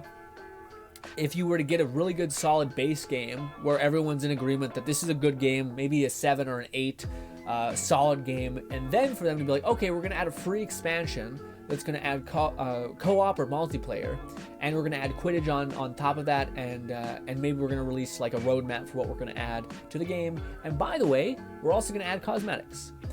Now, because you played the base game, and there's already a lot of cosmetics in the base game, here you shouldn't have any issue with what basically us adding more cool shit if you've already determined a lot of the other stuff to be pretty cool. Would you be open to that kind of thing? Because to me, I think that's a pretty stacked deck of like, I got a good game, I liked it a lot, and now I'm getting more of it with more of the things I'm interested in. But the only catch is that there's a monetary hook about spending the money on cosmetics. I feel like more people would be like, well, I don't have to get the cosmetics. If I like the way my character looks anyway, sure. But if there's if Christmas comes around and they have a whole bunch of new skins, new events and stuff to get into, then that to me would be a pretty good reason to be like, okay, why not jump in and see the Harry Potter update, especially with your friends, your boys. You're playing all these weird, stupid games that exist within the Harry Potter universe. I think that sounds pretty fun. I don't know how the combat would intrinsically play into everything, but I think that's it'd be hard for people to be pissed because you'd already established that the game is worth a damn on its base level. And then you'd be saying, okay, well, if you want more, then you still have the base game, but you have these cosmetics. How would you feel about that, Lycanthrope? Fluff says, live service single-player games, I mean, Ubisoft is doing something with the AC Valhalla. Yeah, I think it can be done right. I think AC is probably a bad example because cosmetics and power are kind of intrinsically lifted, but it's weird. AC, there's like a weird feeling where sometimes if I'm like, if I'm going to spend money, I better get something that's fun and really good. But also, a part of me is like, but I don't want that to be overpowered because now my weapons are shit compared to that, but everything dies in 2 hits, so it's weirdly just, I see every perspective in that weird way, and it just seems flawed. Fluff says, keep in mind, Grin, we're halfway through December. There's very little to be this year remaining. So just about anything we have some semblance of releasing soon in 2023 next year. Yeah, that's true. But it's also weird because, like, again, it's like technically this game is coming out next year, but it's like, but we're almost to next year, so it's weird. With only a couple announcements during the Game Awards being at 2024. Yeah. Well, Atomic Heart was the only one. The only other game that I'm interested in that comes to mind is that Atomic Heart. I meant to say Judas, but Atomic Heart to me is the only other game that I'm like, I'll play the fuck out of that. That seems like a fun 12-hour experience, maybe.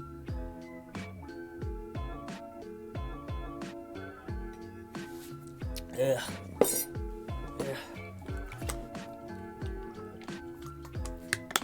I thought I'd seen some other gameplay that I wanted to show you guys, but I can't remember it. Whew. Shadow says, I really like the world of Harry Potter, and it seems they are doing it justice so far. Looking forward to playing the game. Yeah, to me, man, the only thing that would make the cherry on top is, because this is cool, this is just showing you the combat system of, like, it's basically like Gotham City with magic and less sense. Essentially, it's like you don't have to pick up a crate or something with a grapple hook and then throw it as Batman or something. Instead, it's like magic. You fucking pick up that shit, you throw it at this. This is a 500-pound barrel. Fuck it. You can pick it like nothing and huck it at people. It's like, why can't I just pick up the people and then throw? I don't know. Anyways, but I'm hyped. I do think the one thing that would be the cherry on top is I don't know what the extent of the gameplay is for everything else. So I don't know how investable everything else is. So yes, there are spells and you can chain them together. They show like your crafting abilities, or like you basically plop down like this tree that's a century. You drink this potion that makes your skin rock. All that stuff, which I think is given to you by when you do class activities, you become more proficient at XYZ, and you can do the things. But I don't know if I keep investing in, say, like herbology, whatever you want to call it, whatever the like canon thing is for like crafting. If I keep investing in crafting, can my crafting become my damage? Can I like basically spam the shit out of my potions if that's where I've spent like hours grinding out? Because that's really cool to me. If you could like literally roleplay, like I'm gonna roleplay a dude who's terrible at magic but just fucking god tier at like this stupid niche plants and beasts and all this other nonsense, that'd be sick. Yeah, so I'm interested to see what kind of gameplay loops there are, or if it's literally just, no, you have spells and you can just chain them together. That could be it. It'd also be cool if you could have companions. Like something the Outer Worlds to me did perfectly, where it like actually gave everything was viable in the Outer Worlds. Whether it was companions, whether it was guns, snipers, pistols, laser weapons, melee even, everything was viable. And to me that was such a refreshing thing. So if I can see some of that in this game, where like if there was companions, I think they're not companions. I think they're saying they're companions. I think they're just friends. Like a chain of quests where your friend might interact with the story, but that's largely it. I don't think they follow you around. It'd be awesome if they did, but I don't know. But even still, it'd be cool if you could like, again, we have in the game, it's canon to have like familiars, essentially, like beasts that follow you around and do shit, like owls and whatnot. But it'd be cool to see whatever that looks like, you know? And it seems to have done. Nanier says the old Harry Potter games were also really, well, they're also fucking difficult as hell, man. I remember the old Harry Potter games being one of those games where like I have this thing whenever I go and play a game that I haven't played in a long time, I'll just restart it essentially because I want to like feel what it is to get back in the world. I don't want to stumble. That was always one of those games where you start where you left off, because it was unimaginably hard. Those Harry Potter games, man. Every game back then was excessively difficult, and also clunky as hell. Like, you had no right to make this a platformer. Okay, the controls suck ass, and you had no right to do this to me. But yet, the sequel comes out, and there's more. But also, yeah, they're charming. They're like a weird, charming type of game. Everyone has a little bit of reverence for them. They're kind of like Zelda. Zelda's arguably just a good game, but yeah. Plus, Warner Brothers did some pretty scummy stuff with Shadow of War. So here's hoping they didn't handle this monetization as poorly. I think that was the biggest wake-up call. I don't think I don't think they're ever going to make that mistake again, I guess, because that blew up in their face badly. And I think, and even at the end of its life cycle, Shadow of War basically said, like, yeah, fuck it, here's everything for free. Didn't work out, goodbye. You know, like, I think they were pretty like, fuck it, we messed up, and they stopped, which was interesting. The bad part about that is I don't know if we'll ever get another Shadow of War. So, Fluff says, I adore the Quidditch game, sorry. Having both Hogwarts house and an international team would be a yeah, man. Also, again, it would be so cool. Like, to me, there's very few games that make events exciting. I think there's something intrinsically baked into any person who's enjoyed any of the Harry Potter films to really enjoy the seasonal event type formula. Whether that's like Harry Potter, it's snowing, and then you hear the music kick up, and it's blizzard, you're all wearing like very heavy bomber jacket stuff. It just seems Yeah, like it weirdly has that, like, oh, it's Christmas time, let's jump in and play a co-op Harry Potter game, you know, especially with the new event, the new hats, the new glasses, the new goofy this or that. Like, to me, I could just see that they could maximize that. There's not many games that have the seasonal feel like Harry Potter has, that iconic seasonal feels, you know. And based on what they described, they have it built into the base game. So all they need to do is tweak some stuff, add some effects, maybe some like falling down snow in the main hall, that kind of thing. It says, looking back at games, the game wiki, it was either America or Japan, mostly, although there was also a Nordic team, but I didn't think I was a big fan of the Norse theme at that time. Yeah, because it wasn't in the what do you call it, in the Harry Potter game, or the Harry Potter movie, Goblet of Fire. There was like, they showed all the like races and whatnot, or all the like countries and the representatives, and it looked pretty rad, etc.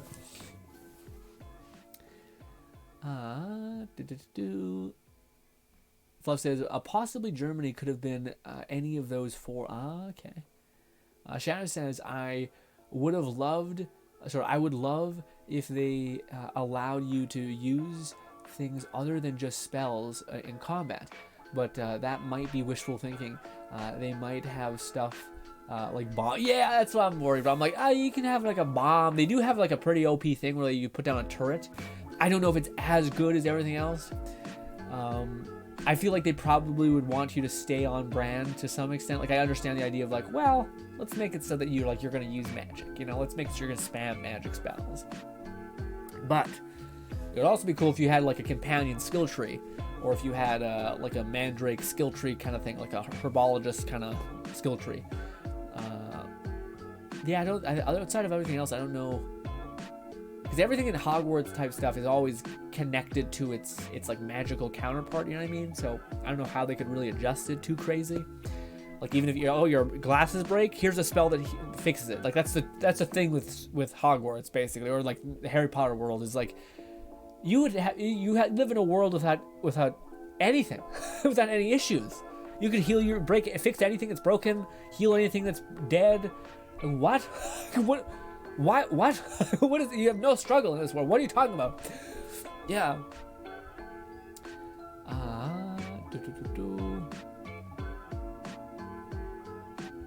Fluff says, all I remember of the Harry Potter games was the made-up spell Flippadoo.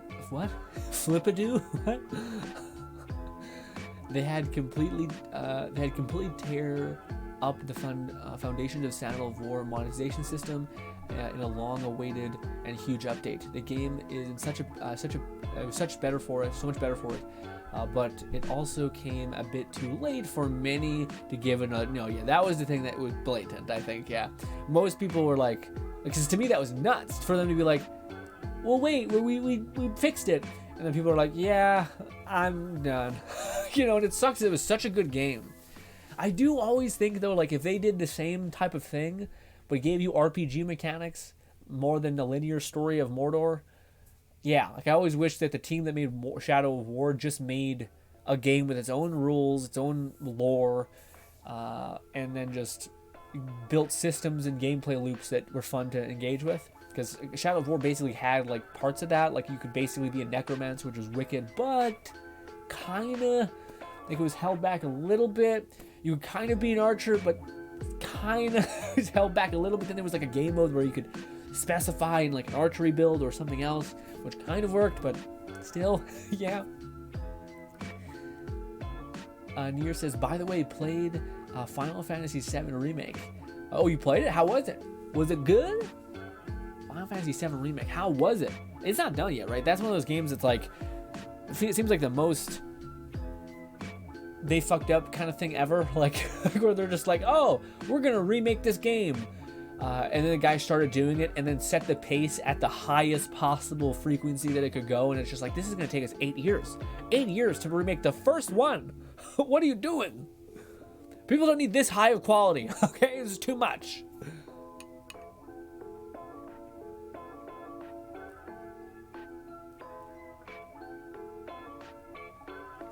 Ugh. Oh. All I remember is the thing. They could also just incorporate built-in holidays and trigger based on your console PC's calendar, sort of like Animal Crossing of old, and how Anki Behive after the dev cycle ended. Yeah, I get. Yeah, that makes sense. The only thing with that is, like, to me, they need, like, the companies need to make money. They need to there needs to be an incentive for them to add to the event.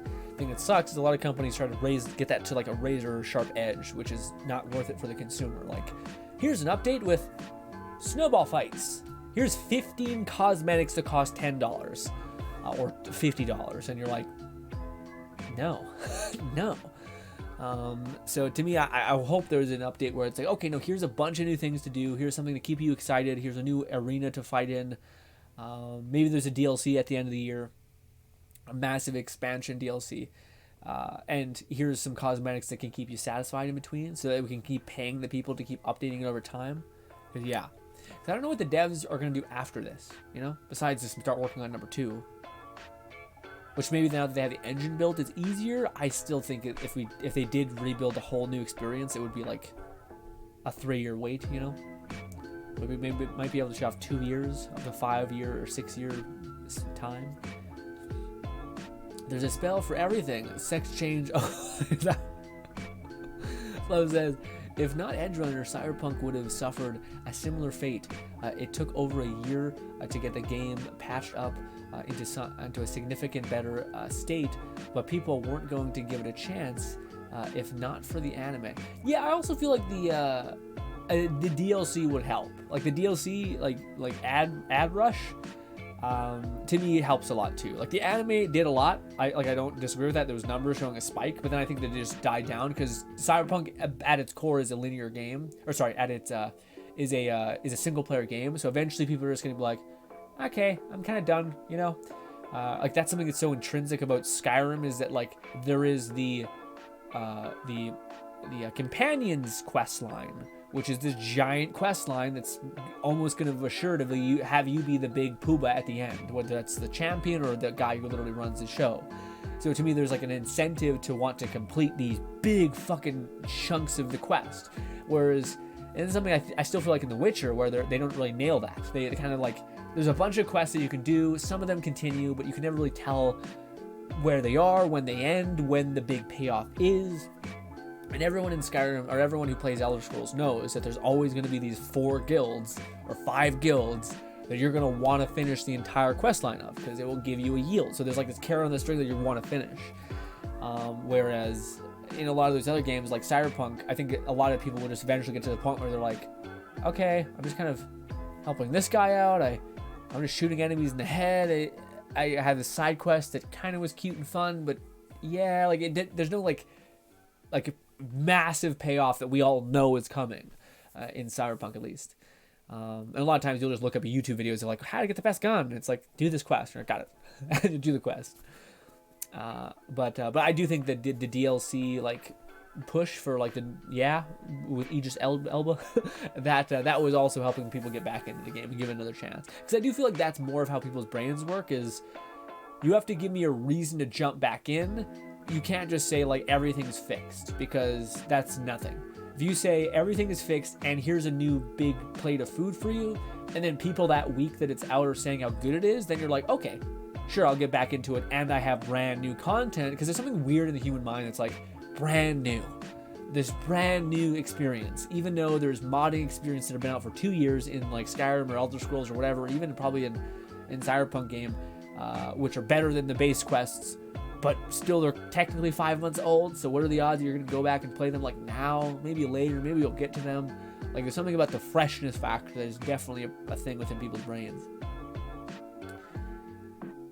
Chronological, it goes Crisis Core, Final Fantasy, Advanced Children movie, Digi of Cerberus, Final Fantasy X Remake, Rebirth, whether the 3rd installment will be called. Gotcha. Huh. Probably something like Requiem Revelation. Okay. So it says Cyberpunk maintained its number for at least its numbers released a month or two after Edge Runner released. It's similar to how the Witcher Netflix show gave The Witcher 3 a big boost in initial years later. Yeah. But nothing has anything on Skyrim's thing. And even if you go to a game that's less updated, essentially, I still think what is it called? What is the other game that's surprising? Like Minecraft. Minecraft has an update every fucking bazillion years, and it's usually like it's like the mining, it's the Minecraft mining update where we added slugs to caves and shit. And it's just like, okay, what? I guess like it's just not a big thing. But the things that do make it really good is that Minecraft is a weird one because you could just keep making it. But there are these intrinsic games that people have, like Skyrim is the best example to me, but it also has mods. So I think even on console, I think it's still crazy. It still has crazy play numbers. That's why it's releasing on every platform, is because even on PS4 or PS5 or whatever, and it doesn't have those intrinsic things, those mods, it still sells like crazy on every console. Because I think there is that carrot and stick that will keep you playing to the 300-hour mark, rather than say Cyberpunk, which is even Witcher to a large extent, where it's like, no, I've experienced this. I've experienced Geralt doing Geralt things, doing melee hits, and I never really get a crazy giga sword. I never really get like become a king or something, or like become the king of the Companions Guild or the Thieves Guild, and having like endless wealth essentially if I'm willing to steal and give it to these traders, etc., like merchants. I mean, black market people. You'll be able to make tons of money that way. So there's like these intrinsic rewards that feel like you need to complete them. You need to, and you can't say you really beat Skyrim or any of those games unless you've beaten at least it doesn't even matter about the story. The main story, fuck it. It's about beating the crucial guilds, and then you've considered you've played enough of the game. In fact, I don't know anyone who hasn't beaten all of the guilds in most of the Elder Scrolls games.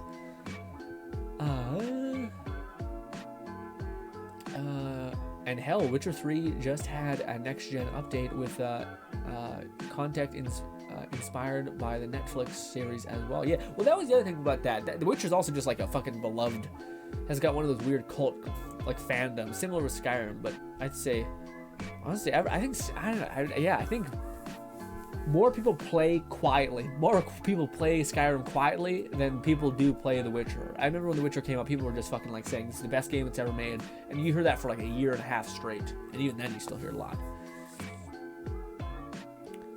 Also, it's sad to see that Henry Cavill is not coming back for the season, for the last season of Witcher, which is shitty. Also, he's not getting into the, he's not gonna be Spider-Man or Superman anymore, Henry Cavill. But apparently, I heard some weird whispering of him heading like a Space Marines game. No, what is it called? Warhammer game or Warhammer thing. Henry Cavill is going to be a part of a Warhammer thing. I forget what it's called. TV series, movie, which is pretty sick. The remake follows the same beat as the original game, is 5 hours or so, the section of Midgard, but going forward into the branch, rifting the families growing, being different apart now, the party arrived, then possibly for different goals. That said, I'd highly recommend Final Fantasy VII, the next-gen game, especially with the Final Fantasy V version on the PC, and should decently be playable after ironed out the issues with PC. Yeah, I've heard nothing but good things from the Final Fantasy remake. Just seems like it's very ambitious and like it's gonna take a long ass time.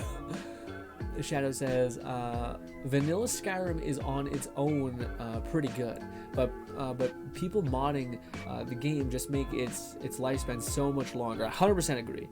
I just recently went to Oblivion and threw some mods and changed the experience. Yeah, man, Oblivion's also great. Oblivion doesn't get enough love. Oblivion had so much like of that unique thing where like you could, again, had just the perfect amount of, you could actually break the game, which I think in most games need to, especially if you have an RPG that you're going to invest time into. At some point you should become ungodly strong.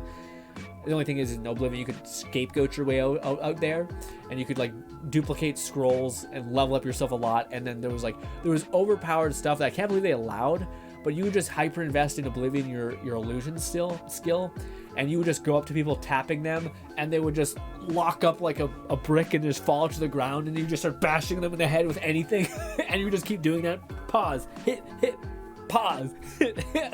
And it was so good. There's so many moments like that. I feel like so many games don't realize that feels so good. Like when you actually have found something that's worth a damn. Skyrim to me completely whiffed that. Skyrim was one of the worst games to make you feel powerful. You felt powerful when you first started Skyrim and you used fire magic. You used the fire hands and you could like nuke everything. You felt strong there. You also felt strong if you used stealth and a bow. But yeah, not quite like the same feeling as Oblivion, where you could like go up to people and touch them and then they would just collapse. Or you would touch them and they would just die. Like it was nuts. Oblivion had a way better like feeling of satisfaction and investment, you know. And I still haven't completed the main story of Civ War Arc. Well, let me catch it. What was the symbol for that? Only guild I never played through is the what? Oh, Fluff, you need to do that, buddy. The Dark Brotherhood. As much as I'm a sap, I don't like being the bad guy. It's by far the best game. It's the best. It's just the best. It's just the best. You get like these. You get the most overpowered broken companion for completing the Brothers Guild, and also it has the best story in Skyrim. I disagree. Everyone loves the Dark Brotherhood in Skyrim and every Elder Scrolls. I personally have always loved the Thieves Guild one the most. Specifically in Skyrim, I love the Skyrim Thieves Guild quest does not get enough love. It's so good. It's so good, especially compared to everything else in that game, where the Companion Guild is okay, but it's not quite like... The only thing that made the Companion Guild so fucking overpowered is you could become a werewolf. Everything else is kind of shit. Anyways. Bodhi says, Grin, I forgot to tell you. What's up? I finished Overlord. Hit me with it. How do you feel about it? How do you feel now that the journey has come to a quiet and we're going to be waiting for another 2 years, probably? How do you feel? Fluff says, Cavill is spearheading a Warhammer 40k series. Yeah, it's gonna be sick. Okay, I thought I heard something like that. Yeah, so I'm like, it sucks, but maybe better things are on the horizon. Especially if he has a massive like position in it and can actually hold true to a lot of it. That's interesting. I do wonder if Warhammer is an interesting enough base experience that most people can enjoy it, because I think people will be very uncomfortable by the grayness of Warhammer. Shadow says that might be a criminal, Mr. McFluff. Why no break? Yeah, I'm about to say, Shadow. I'm about to say that's the last guild I always hear people say they've not played. I heard a lot of people say they haven't played the Thieves Guild in Skyrim, and I'm like, dude, it's so good. Warhammer? Sounds interesting. Yeah. Fluff says, I don't like playing evil character. I know, but they actually don't make you feel too evil when you do it, because there's always like a reason. Like the person you're killing is this person who killed his whole family or wife or something like that. I think there's like one time where it's like the sad merchant and you're like, I don't want to do this. I don't want to do this. Fluff says, and before you ask, Skyrim Thieves Guild has some of the least in-game crime if you simply stick to the questing path. Yeah. I was the same way. I did the Thieves Guild, never stole from anybody. It was just one of those weird things where I was like, I don't want to do this. I just want to experience my friends in this weird place. Bodhi says, I really like the ending with a prince being a Yonder. Yeah, princess being a Yonder. Yeah. Well, what do you call it? To me, man, what really got me, Bodhi, at the end of the Overlord season, trying not to spoil too much, but they did this really cool thing where they made you really, like, one of the characters that most people think is disgusting, gross, and creepy in the second season is, like, the prince, basically, the second prince in the show. He's, like, a short guy, blonde, etc. Like, chubby and, like, kind of, like, classic dictator, slimy politician type vibe. But sure as shit, at the end of season 3, you're like, actually, he's weird. Like, he would make a great king. Like, he's super patient. He's not, like, perfect, but he also, like, he's willing to show the fuck up and, like, look death literally in the eye and be like, I guess I kind of get it. Well, time to die in a horrible death. and goes into it. You're like, fuck yeah. And it's why Ain's like, it's like there's only 2 moments in Overlord, at least in my experience, my memory, where Ain's truly goes like bone chillingly evil. Like there's no argument. There's no like perspective of how this is just bad. One of them is when he basically just destroys an army, which there's an argument like, you know, they're trying to kill him anyway. They're trying to kill all of these people anyway. Yeah, fuck them. It's just like it's not innocence here anyway. But the other instance is that, which is where like the prince gets dealt an unfair fate, and Ain's literally just says like, no, you're gonna torture every one of these people's families. Like it's horrible. It's absolutely reprehensible. But they backstab people. So yeah, it was one of those moments where like, Jesus Christ. But also they're kind of like, yeah, fuck these guys. Fuck these people. I modded the game heavily to make the Radiant quests and guilds least of a rush through. I see. I know Dark Brotherhood has some of the best characters and writing, and I don't think I would ever play through it myself. Really? It's fine though. I can simply watch Gopher's lengthy let's play of his character Leonardo. Yeah, that's true. Also, if you wait, we may be playing Skyrim VR and doing it there too. So that could be fun. And drink more tea.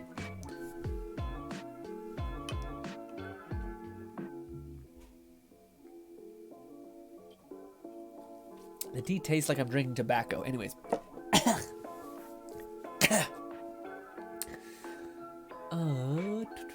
Bodhi says, but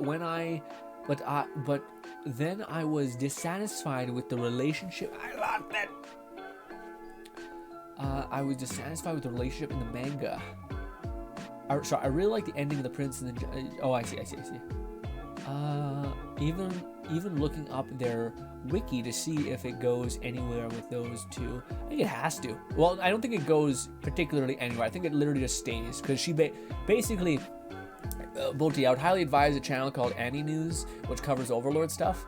But they talk about the novel, the manga, and like what they left and they missed out.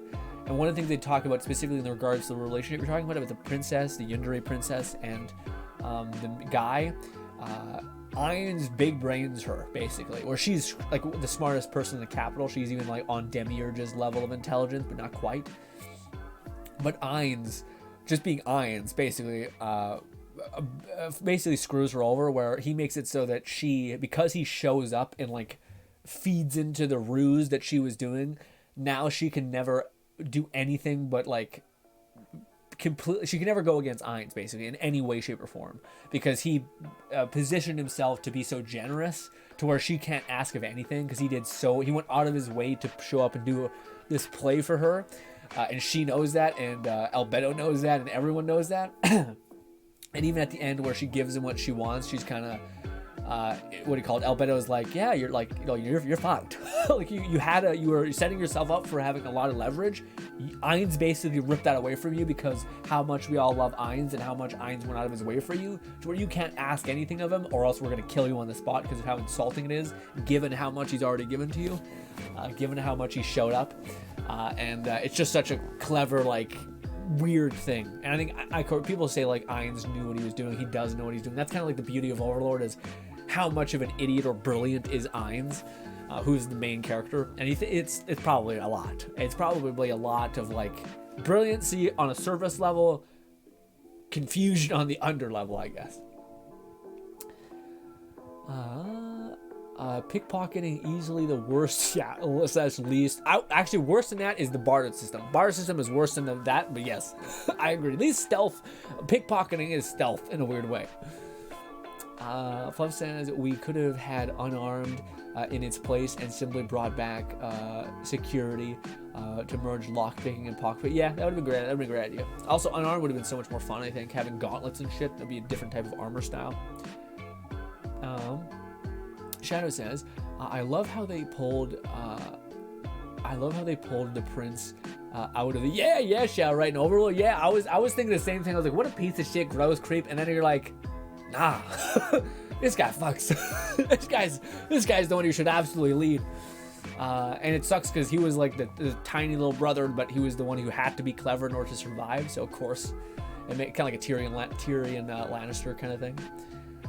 Shanna, or say that, Fluff says, and if I ever return to Skyrim, I'll continue my goal of making a Dawnguard character. Well, there's mods. There's definitely mods, but outside of mods, woof. That's not great. Unless you're planning on playing like a wolf hunter type thing or a werewolf type thing. Maybe then.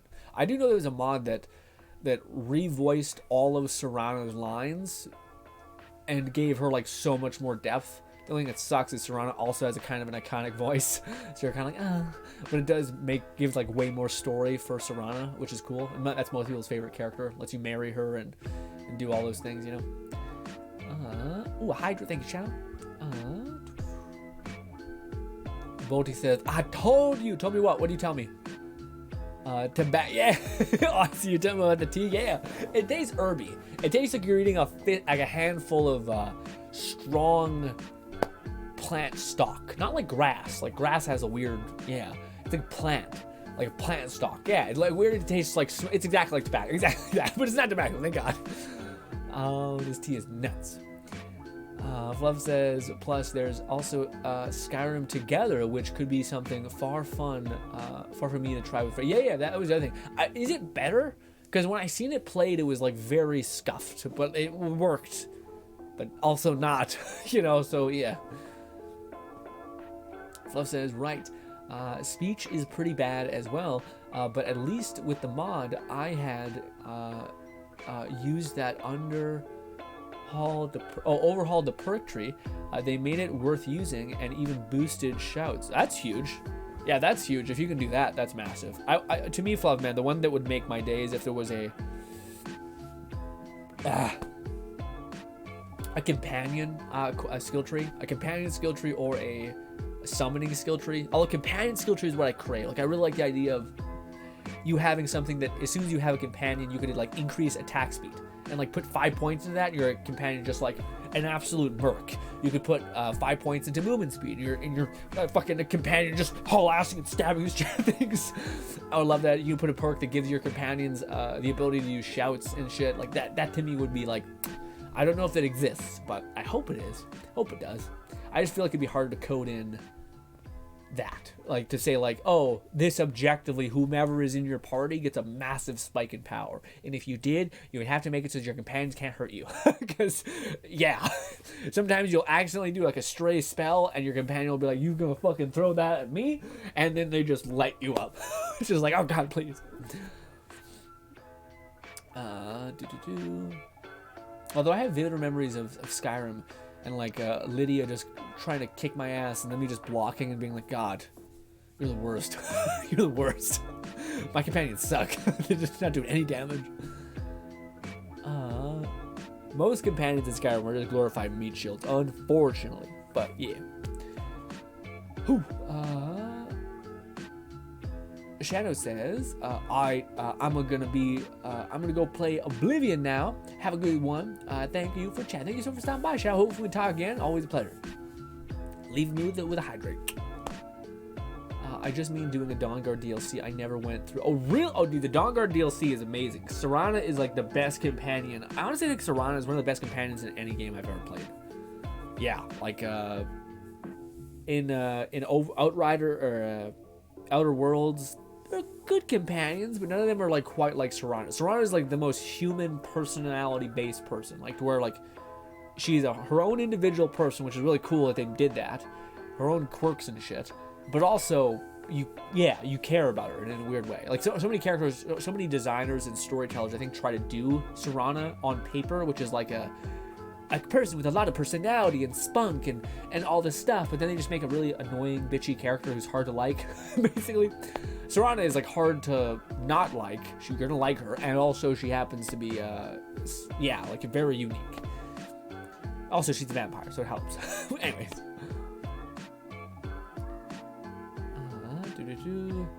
I'm pretty stable nowadays. Fluff says, oh, I see. The multiplayer mod is pretty stable nowadays. Good. Golfer has had a Skyrim Together playthrough with one of his friends that does co-op streams with. That's awesome. But currently, he's most recent started his Tale of Two Wastelanders playthrough, which merges Fallout 3 and New Vegas into one separate seamless game. What?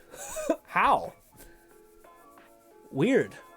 Skyrim VR is actually compatible with a lot of... Yeah, I know, I see. That would make me so excited when I seen that. A lot of it's like weird, like you don't get to see the image. It's just some person like converting mods all day, which is nice. But you gotta find the mod, and then you gotta find the VR version. But still. I personally loved the mod from Inelisan, Sion, Ordinarion, and the other alike. Okay. In fact, they'll probably be one of my core mods I use, along with immersion armor and weapon packs. Indigo, although I didn't like how much she breaks the fourth wall. Oh, I see companions. Oh, I see, that's what you're talking about. Yeah, the companions. Yeah, the companions that you're getting. Yeah, that's the best part about, to me, the Skyrim mods. Like, that was the one thing that in the game of Skyrim they didn't do a great job at, and there's so many people that did a crazy good job at Skyrim companions. But I will say the weird stylization of a lot of the companions in the game are weird. Like, every companion that is made by a modder has like a weird tiny face and like a long neck, and it's like this weird not human, but I fucked with it to make something that I think it looks nice, but it looks a little off. None of the companions look great. It's always like either you look like a Victoria's Secret model or a doll, and it's too much. All of it's too much. But the voice acting and stuff like that has always been really cool. But ladies and gentlemen, we're gonna wind down. I wanted to talk to you really quick about something quite serious. Not serious. It's not too serious. The short of it is that I have been coasting quite a bit with because everything else is taking so much time, just to completely come up from the ground up. I've been working on a new channel, or a new type of content that I genuinely think is something that would be good no matter what time people watch it. I think it's interesting by itself. I do need to find, and I do have plans on like extending it to like pop culture to try to actually grow the channel, but right now I'm just trying to make something really, really good. And I think I've done that already.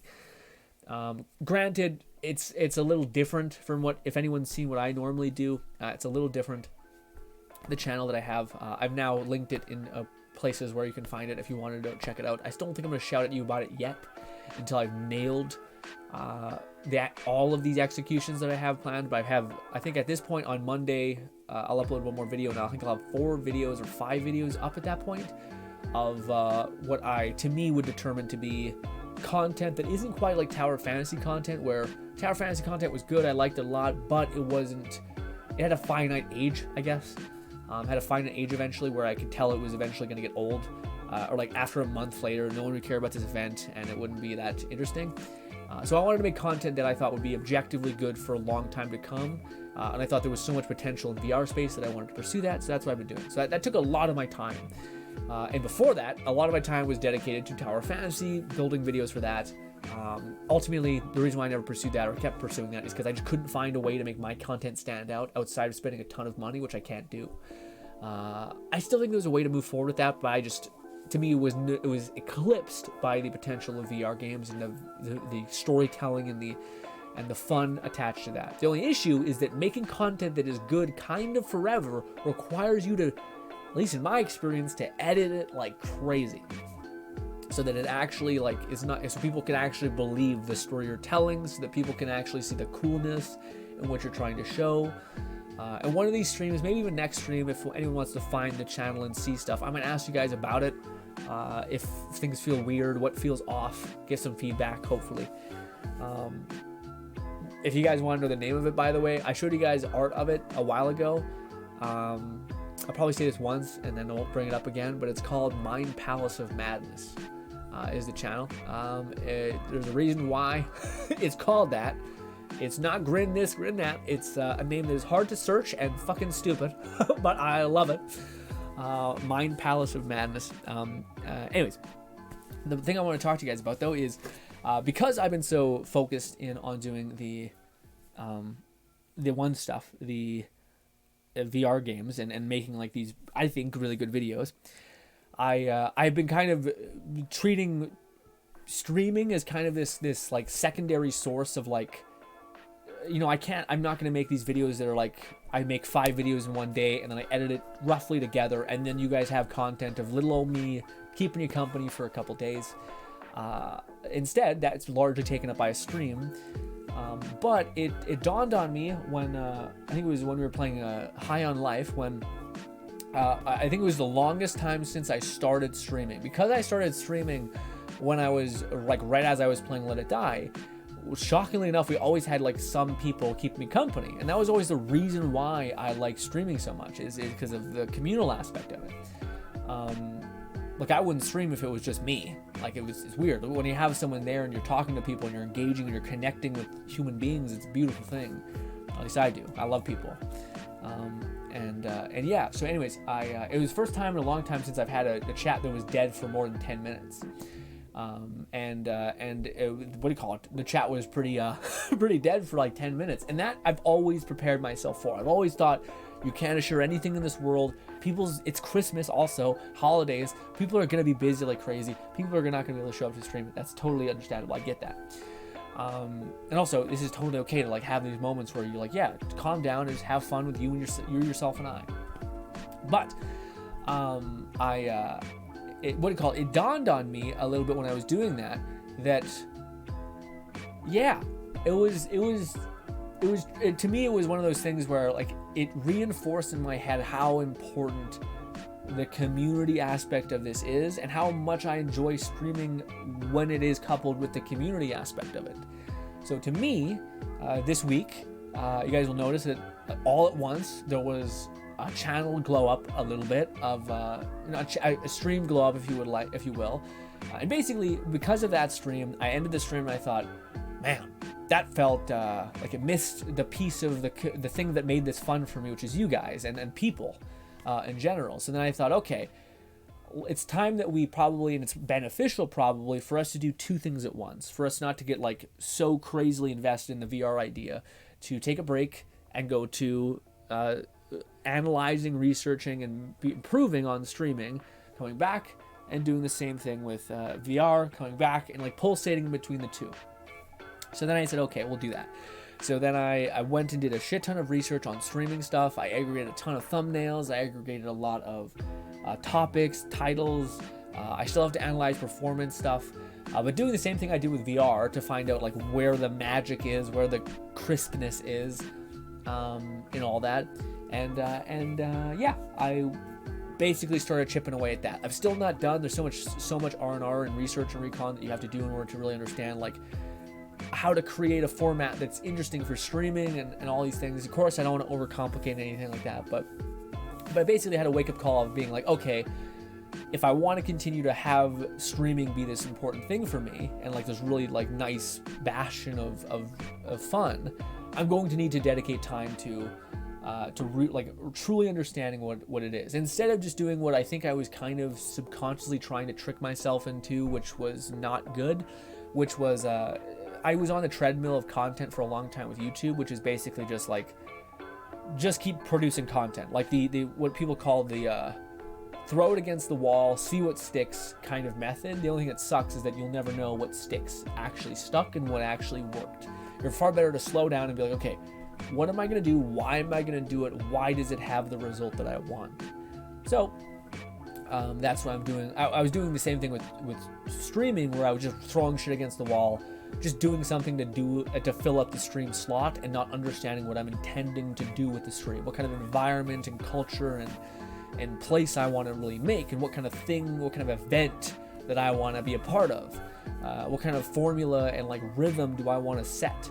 Are we going to do VR streams permanently? Are we going to constantly be chaos incarnate and do every kind of stream? Is it valuable to just stream ungodly numbers? Yes and no. I think like Fluff shared me a video of a person talking about how you just need to stream and stream and stream, which I agree with. I think you need to do that if you have a formula that you can follow, that other people can say like, I want this. I.e. most people who stream a lot play one game and that's it. So to me, that was that was the nature of the beast, which to me I think helps. But anyways, the long and short of it is I'm taking the whole streaming thing a little bit more seriously.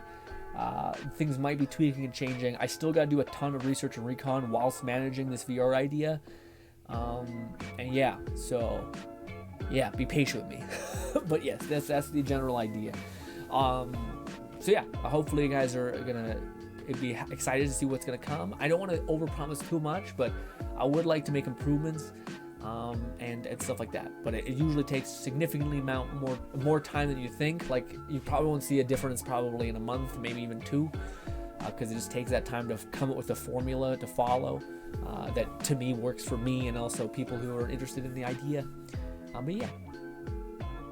Also, it is one of those things where sometimes, like, I wonder if it's better for me, instead of streaming one day, like, so streaming all the time, I wonder if it's better for me to instead say, okay, we're going to stream less, but in the day that I would stream, I'll do recon research, come up with ideas for us to do on the next stream. But yeah, we'll see. But that was something that we basically had to deal with a little bit. I had to be like, okay, it's time to probably crank this up a notch and actually look into what it is that makes streams so good and fun and engaging. And also how you extend to like a different audience and things like that, you know?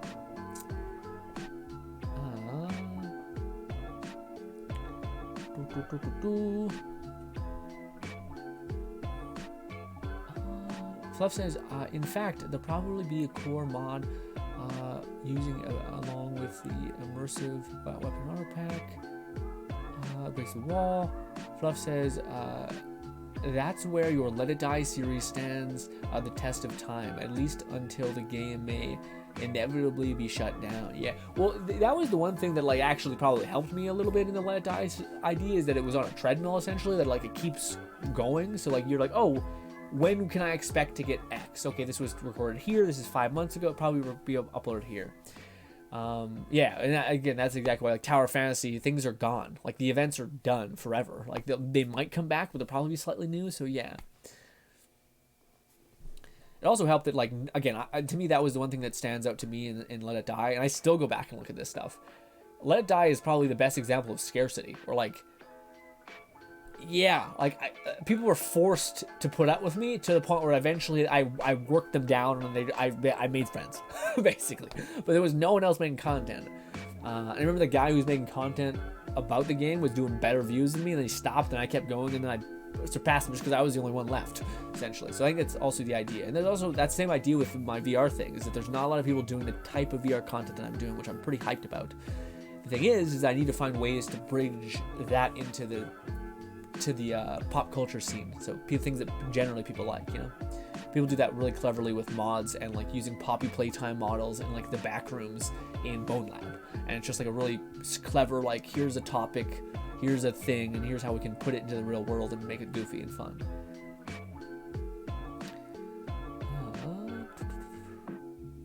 Love says, and I'm subscribed. Only subscribe if you're gonna plan on, if you enjoy the type of content in the first couple episodes.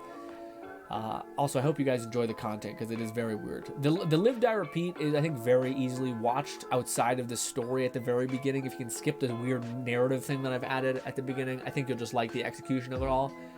But then there's the An Ordinary Day at blank, which is a lot.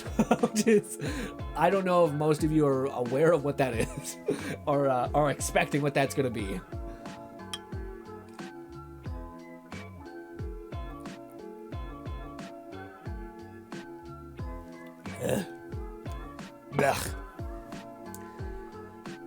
You've had a lot of growth in a relatively short time, and sometimes it's worth trying something new, even if it doesn't immediately succeed. I mean, remember when you only streamed on the weekends? Yeah.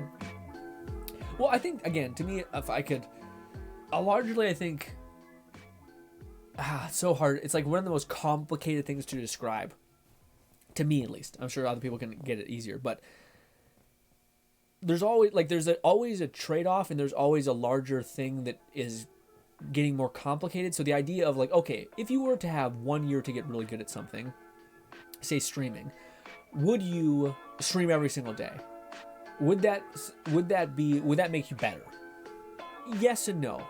you probably could say yes. Yes, that'll make you somewhat better. But there's clearly another point where you're not looking at that is, well, are you improving every time you're streaming? Well, how would you scale that? Or how would you judge that? Okay, well, I would have to analyze one thing that I'm trying to improve each time and do that solely for a week. Maybe I'm trying to make people feel special and important when I'm streaming so that they know that they're valued here.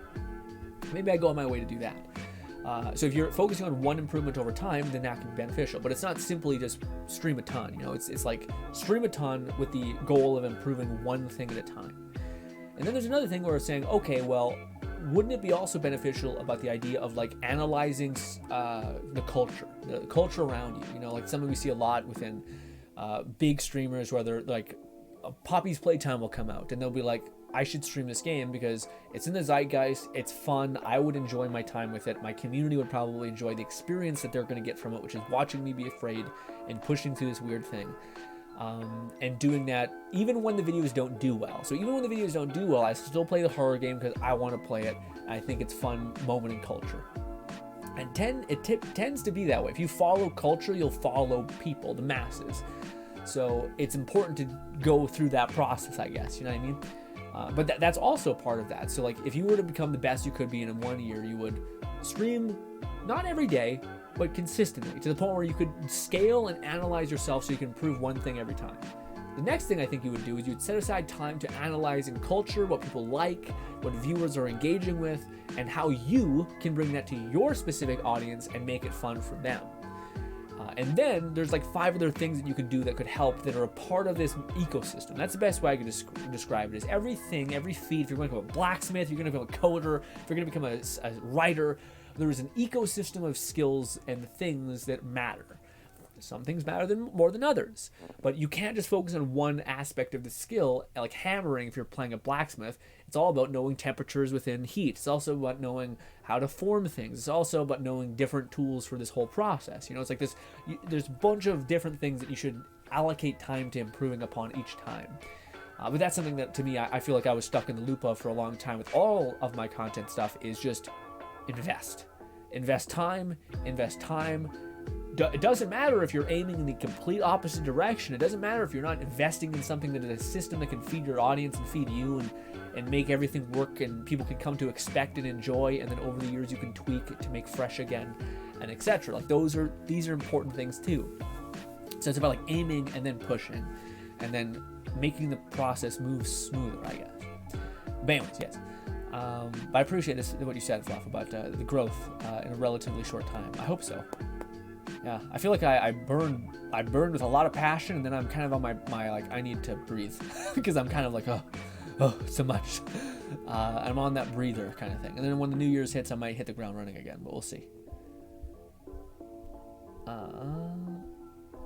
Also, I think I went so analytical that the whole VR and that my desire to create was balanced out, I guess. Like I went so analytical that the creative part of me was like, oh my god, let's make VR stuff, and I went buck wild. Especially when that correlated with my analytical data. Fluff says, if your goal is to become a full-time streamer, Mullick set a goal for himself to stream 1,000 days in a row and didn't think he'd miss the days meeting the goal, but he was primarily playing GW2 at the time, since he's sped out more and more variation. Having an editor and handle the videos and YouTube such will allow him to focus on streaming primarily. Yeah. But to me, I think it's the ecosystem. Like, you know what I mean? I hope that made sense when I said it. Yes, you could stream 1,000 days, but I think the things that made him stand out is the fact that he did probably make a point to get better every day. He did probably make a point to like improve communication, improve this or that. I don't think you can, as a person who's dedicated 10 years to something, you don't just get better by doing a lot of something. You need to get better with the intention of doing something a specific way and improving that tiny thing each time. You know what I mean? Also, I think there is a big idea of that, of like, the way this person grows now is necessarily how everybody else grows as well. Like, I don't know if there's always this question of like, well, is this the successful leading people who aren't necessarily, like, how many failures will you see? Like if I put a gun to your head and said you had to succeed in this one thing, what would be all the ways you would do to leverage that, I don't think you would come up with one reason. I think you would analyze the entire whole and then try to leverage the ones that can give you the most out of it, I guess. That makes sense. But I do think that like investing time is good. I also think you just need to be, you can't just be like streaming 8 hours and then that's it. I think you need to be like a part of the culture. I think you need to be investing in like the right systems. I think you need to be willing to say, hey, I appreciate everyone who's supporting me, and really going buck wild and actually coming up with like tiers and things and mods and all of these things to rally your community, and also adhere to a formula that they can come to expect and enjoy. Because if you're chaos, then people will never know what you are, and then they won't ever invest into what your community is.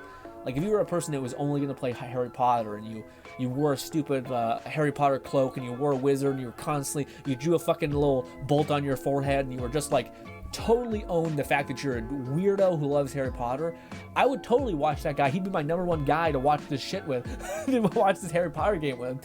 So like there's this feeling of somebody fully investing into the formula that you already enjoy that feels really good. It doesn't necessarily need to be a game, that just can be whatever. It could be a formula of video game like VR. It could be FPS shooters. You know, I see people who bounce between Battlefield to PUBG to Modern Warfare game, etc.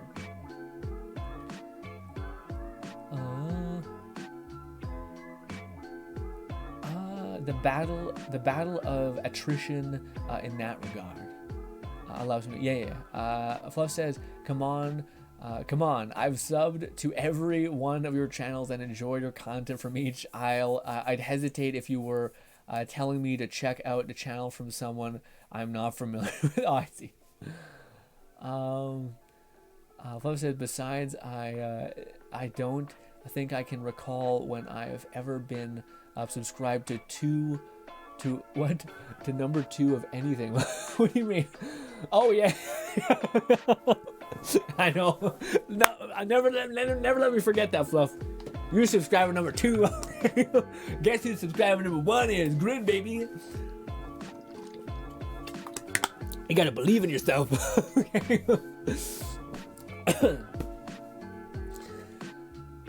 Part of, you know what sucks ass though, man?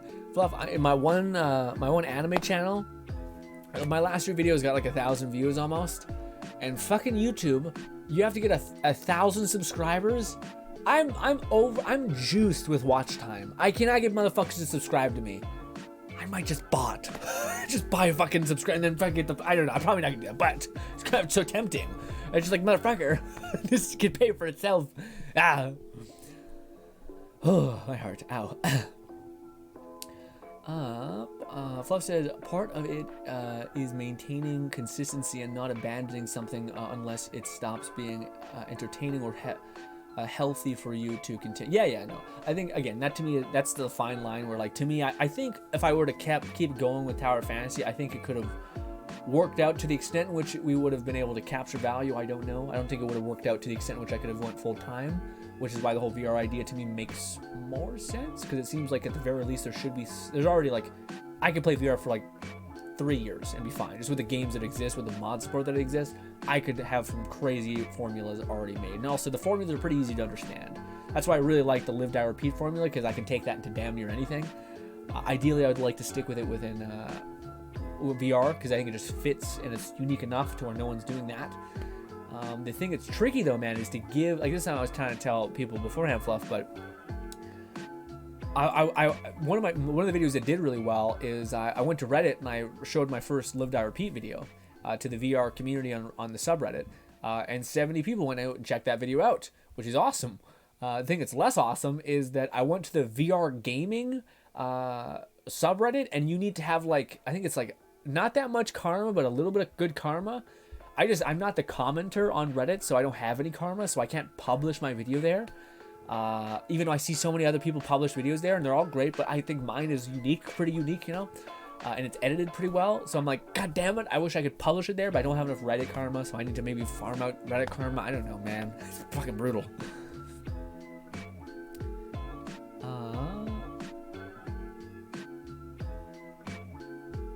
And in regards to streaming audience engagement, I could always recommend games.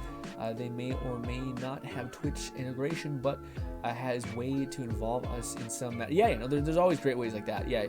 And that's a good idea too, Fluff. I should probably write that down. Like there's an element of gamification that you could give your community, I guess. Like even if it's just using Streamlabs, is you type in a code and it will send something through. And that could be like, okay, time to play with one arm in VR. So you have to beat this encounter for 10 minutes. You have to use one arm. Like that could be something that could gamify the experience. That could exist within it, literally any game, which could be fun.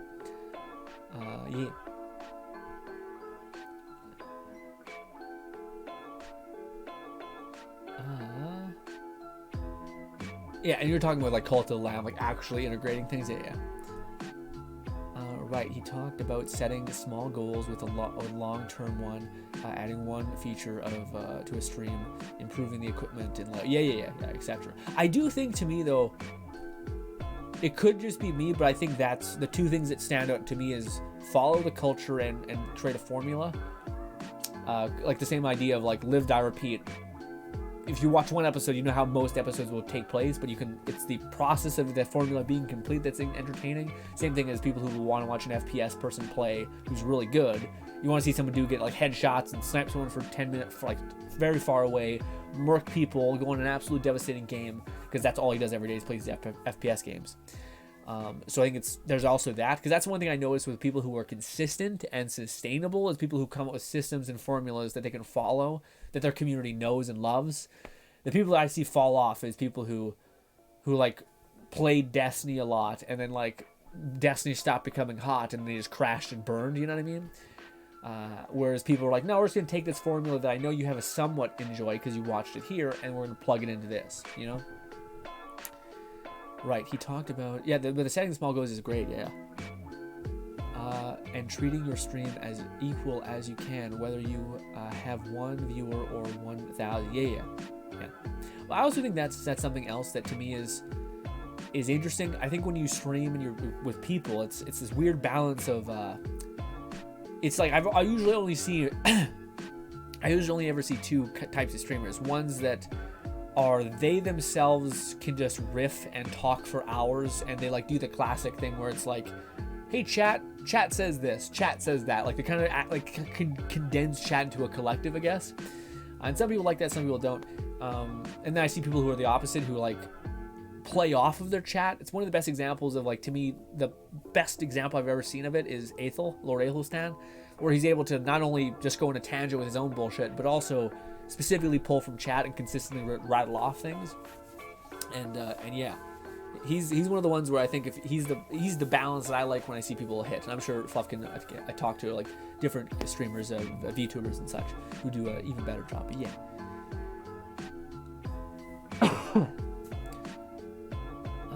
Yeah, that's a type of content creator genre.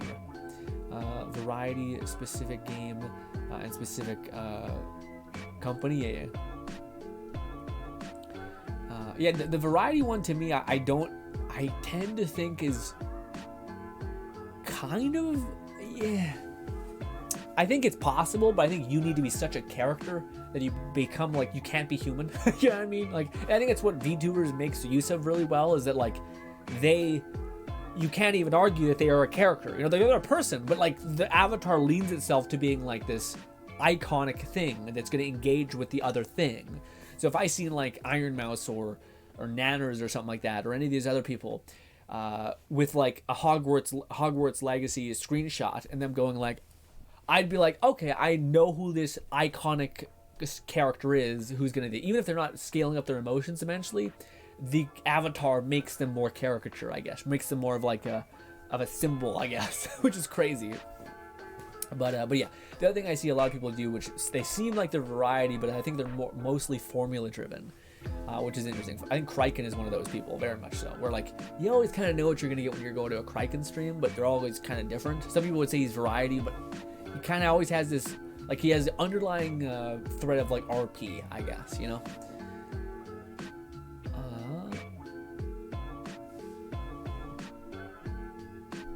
Like Nintendo content creators, action RPG ones, and Souls-like ones, roguelike ones, etc., etc. Yeah.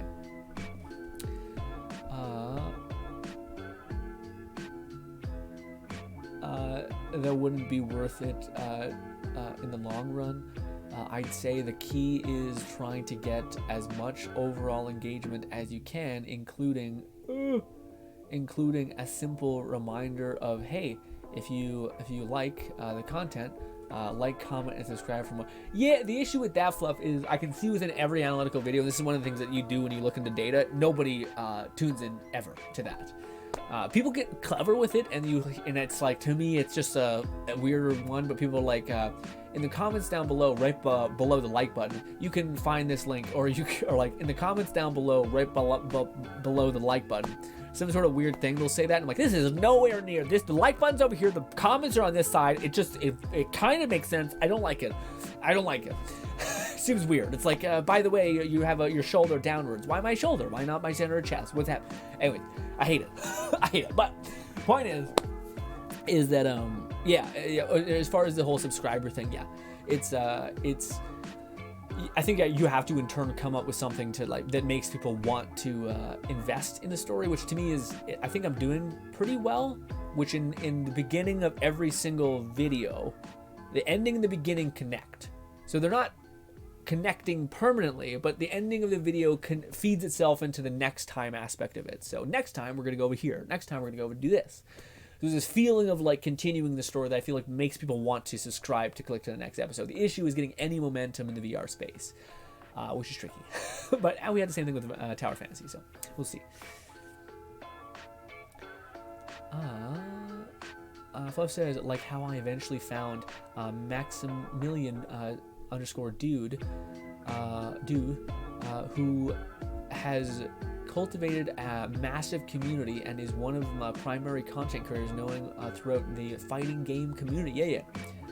Technically speaking, you're already a variety streamer. You just dedicate time to a game until you exhaust most of what you can do with it. Yeah, to me, I don't know. I go back and forth in my head of what we ought to do. I think we were doing better before God of War. God of War fucked things up for me, where I was just like, this was pretty fun playing a game that wasn't just Tower Fantasy and what was the other game we were playing? Tower Fantasy and something else. I can't remember what it was. Maybe it was just Tower Fantasy. I don't know. We were streaming like one game and that was it. And now I think we're streaming too many games, to be honest. The Dark Tide, the VR, Tower. Yeah, it's tricky. It's tricky. But yeah, right now I'm just trying to get into like the stuff that like data research can do for you, which is what is the thing that is the most viewed thumbnails doing? Why is it working? How can I take the core of what that is and then customize it to be unique so that it can work for me? And then I need to go into like how do people systematize their stuff? Like what is the underlying thread of like, okay, you're playing this game, but you're doing XYZ that's interesting and helping people resonate, you know? But yeah, I'd say the key is trying as much. I like how much. Technically speaking, you already have variety streamer. Wonderlands, Genshin, Tower Fantasy, God of War, etc. Yeah. To me, I like the. It's funny because I like the VR streams quite a lot. It's just to me, I dislike the lagginess of them. It sucks because like I was talking about this fluff, but I want. When I was doing the Tower Fantasy stuff, I didn't feel like I was. It sounds weird, but I didn't feel like I was creating much value. You know, like I always look around the pond and be like, okay, that guy's making good content, extremely good content. He has 1,000 subscribers at this point on Twitch, which is like money coming in, which is brilliant. But I never felt like I was like, I want to get monetization on my channel. With my VR channel, I want to get monetization on it. Not only because I feel like the content I'm making is genuinely unique, whether it resonates with you, I don't know. But it's genuinely unique for me, at least in the VR space. I can't find many people who are doing that type of thing. The other thing that I like about it is, the other thing I wanted to upgrade my PC so that I can invest in like a steadier stream, a steadier thing. So there's like a fire under me that wants to get the things going, I guess, if that makes any sense. Where beforehand I didn't have, because I was kind of just like, I hope it works out, you know. But yeah, I would really like to continue with the with the VR streams. The only issue is that VR, I'm always 100% sure I can make people interested in VR. The issue is getting people to give me a chance to show them what is cool about VR and what is fun to watch about VR. You know what I mean? it's tricky to say. It's like I have confidence in the fact that I can engage you.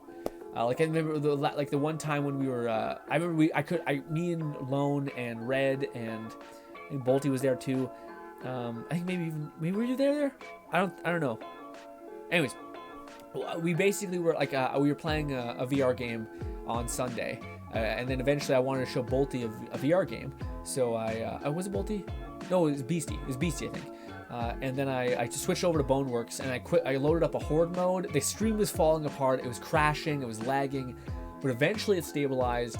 And I was just showing people all the fun and goofy things you could do in this game and how violent it could be and how like you could climb up walls and how watching a person struggle to climb up a wall is fucking hilarious and very engaging. But when you finally get up there and then you like dive bomb somebody with like a shovel and stab them in the chest or something weird or snipe someone from in the head. These are things that, to me at least, are incredibly satisfying to watch, especially when, like, if everyone's seen first-person games for such a long time, this is a different type of first-person. So I'm confident I can make people excited in it, but I don't think people are seeking out VR gameplay in that way, which is why I need to do so much more research and just how to make a thumbnail that people are generally interested in, and then in the first 10 minutes trying to make them excited enough to give it a try, even if they may not expect what they're getting, I guess. Not clickbait, but yeah, the ability to be like, here's a VR thing, what is this? Click on it, and then actually enjoying the execution of it, I guess. Love said, yeah, unfortunately, Tower Fantasy mostly just emulated as a decent co-op game for our community, but didn't really have much of the other content people would be needing or wanting. Yeah, well, Tower Fantasy to me was one of those things where, like, I think every type of game like that, you need to differentiate yourself from what is currently being produced, and that was the issue that that's why, like, I didn't really mention it, but it was very frantic. Like, it was very, very strange the way we were going so hard into Tower Fantasy, we were going crazy for it, and then we just stopped entirely.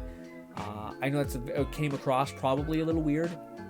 The reason why I did it in that way specifically is because I kept, for like months, I didn't want to look at that corner of the room, because that corner of the room said that, like, okay, well, are you making something that is different enough that people would be innately interested in it? Or even different enough to where people in the community would be interested in it because they haven't seen it before. And I kept being like, no.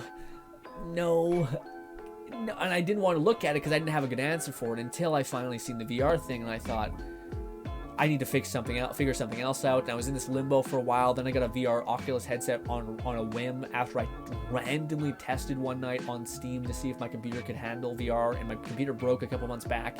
So it was just serendipity that I upgraded my PC because I had to, now allowing me to do VR stuff. And an idea that I had way back in the day of this perfectly playing a video game, and then it kind of correlating with VR. And then me being able to actually do VR was just the perfect storm about all that. And then me doing research into what is currently going on in the VR space. And then seeing that no one else is really doing these types of things. And then me being like, fuck it, I'm going to try doing one of these. And we did it. And it was, I pieced it together. And then one time on stream, I put just my gameplay footage over in this corner box whilst I was rambling at you guys. And whilst I was talking to you, I felt myself keep locking into the VR like bloodbath that we did with that gunman contracts, and I just found it like very stimulating to watch. So I thought, okay, not only is no one doing this, not only am I finding myself locked into watching gameplay that I've seen for the third time at this point, not only do I think it's something that I think is innately useful and interesting, and not only just because of the buy-in is there's not a lot of people doing it, and even if there is, they're not doing it in a way that I think is maximizing the cool factor for VR. Storytelling, the physics, all the weird things there, and I was just, it made me so excited to have all the boxes checked, with the expectation or with the exception of getting your name out there is going to be the heavy lifting. But I think if I get good at thumbnails enough, I can get that going. And I would like to find a way to feed streaming back into the VR thing, I guess, if that makes any sense. Yeah, and VR can be very entertaining, but it also is a niche at this point. Sadly, it's an expensive investment for most, and difficult to set up without having a dedicated space, which is another expense. Yeah, which to me is actually a positive, because I think a lot of people, it would, like, to me, like when I watch Warframe, I'm watching my content creators play it because I can't invest the time it takes to buy XYZ or get XYZ. That's also why people watch content creators in Genshin and Tower Fantasy, is because most people can't afford to buy a C6 character, but you want to see what that looks like. You want to see how that is. So the same way VR can kind of be. It's funny though, you say niching with a niche. This is one of the things I tried to get the most successful content creators in the Tower Fantasy space, and then I basically tried to emulate how much viewership they have across all of them, so kind of get an idea what the base viewership or interest is in this type of game now, not before, not after, but now. And then I did the same thing with Genshin, and I actually found out that the VR space has significantly more viewership or people interested in the topic than all of the other ones. The trick is that a lot of people are interested in the Vanos humor, goofy VR game type thing than they are the new idea that I'm coming up with a little bit. But hopefully I can find a bridge, I guess. Also, those people have been building out their channels for a long time there, but still, the idea that there's people who are in the algorithm for liking VR content is good, I guess. Fluff says, I have a Quest 2 that I haven't used more than its initial setup. A part of the problem for me is that I must wear glasses or else I can hardly see, and it's not very comfortable to wear the headset for extended periods. Yeah, which to me, again, all that is a symptom of like, I'm using it as a narrative device, kind of, and like a engagement device. So like, yeah, to me it'd be interesting. I'm not sure. Maybe you're right in the sense that in order for people to want the content, they need to want to experience it as well. I don't tend to feel that way because I'm subscribed to like a lot of channels that like make knives and like make pottery and like play games that I would never play. Basically, like auction not included. I'm subscribed to a bunch of people who play that game. I subscribe to the channels that don't play the games I play in a weird way. But I think they're interesting, but I just don't have the time to even participate or even put up with the bullshit of like grinding them, which is exactly what like VR is, what you're describing is like friction, which I think is hopefully going to work for you and not against you or against me. Plus, I don't have any income to help feed into the games for VR. Well, that's the interesting fluff, because to me, I found most games, especially now, are like $20 opposed to the 40 or 50 or 60 or 80. So, but yeah, it's also one of those things where it's like a space issue. It's most VR games look like shit unless you can plug into a PC or laptop that can take off the load, and even then, it still looks pretty rough unless you have a really good PC. So the best I could do is demos on VR chat, saying. And I'm already pretty shy and reclusive on a Second Life. I know I wouldn't be able to socialize better / at all with using VR and voice chat. Oh, my phone's telling me to eat. Sorry. Fluff says, people watch Vanos for Vanos and his friends' shenanigans. Doesn't matter what formula it is. No, but I'm talking about specifically. There's a channel. There's channels. There's Eddie VR. There's Josh, etc., which they are watching them for like the goofy aspect, like the comedy, etc. But there's specifically the guy who to me stands out in a big way is this guy named Eddie, who's this Hispanic VR guy, really clever, really clever how he's doing things. But yeah, he's out of all the ones that I see like pop off, he's the one who's consistently growing at an accelerated rate. And it's because I think he's clever about formula and like one of the things he does, which other people don't, which I've seen, which he for a while there he was using the same to simulate VR. Most people just show a POV of your hands to show that like you're looking through the eyes of the person. He was using blue gloves, but they were like synonymous with his thumbnail, so his audience would be able to know it was him. But new people would also would just add a slight little thing to everybody else. But yeah.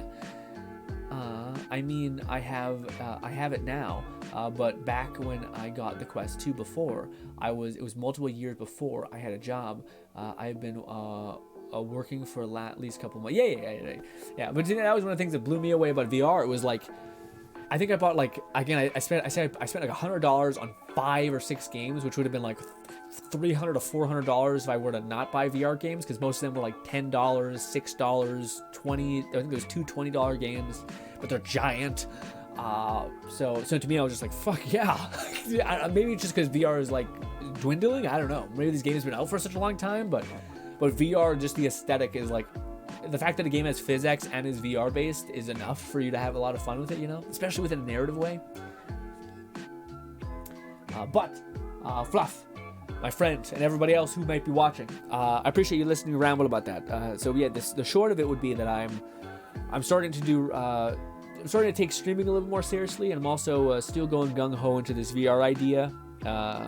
Hopefully, I'll be able to... I need to make one more formula, because I have 3, or I have 2 right now.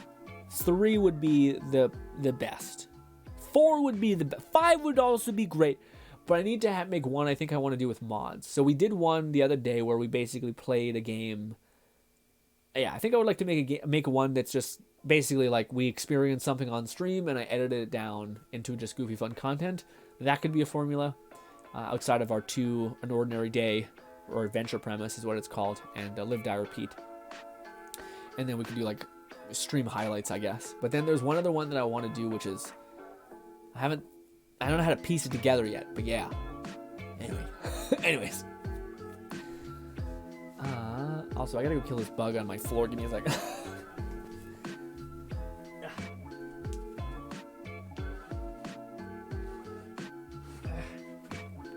Goddamn bug. Okay. Fluff says, I figure it's a case of supply and demand. For the It's funny though, games like Bone Labs, Bone Works, and Half-Life Alyx still cost pretty high amount. Those were the ones that were brought down to like 40 to 20. But most VR games aren't above $40, which is nice, especially for me as a Canadian. And as for you guys, it'll be even less. But for me in Canada, it's $40, which it sucks playing.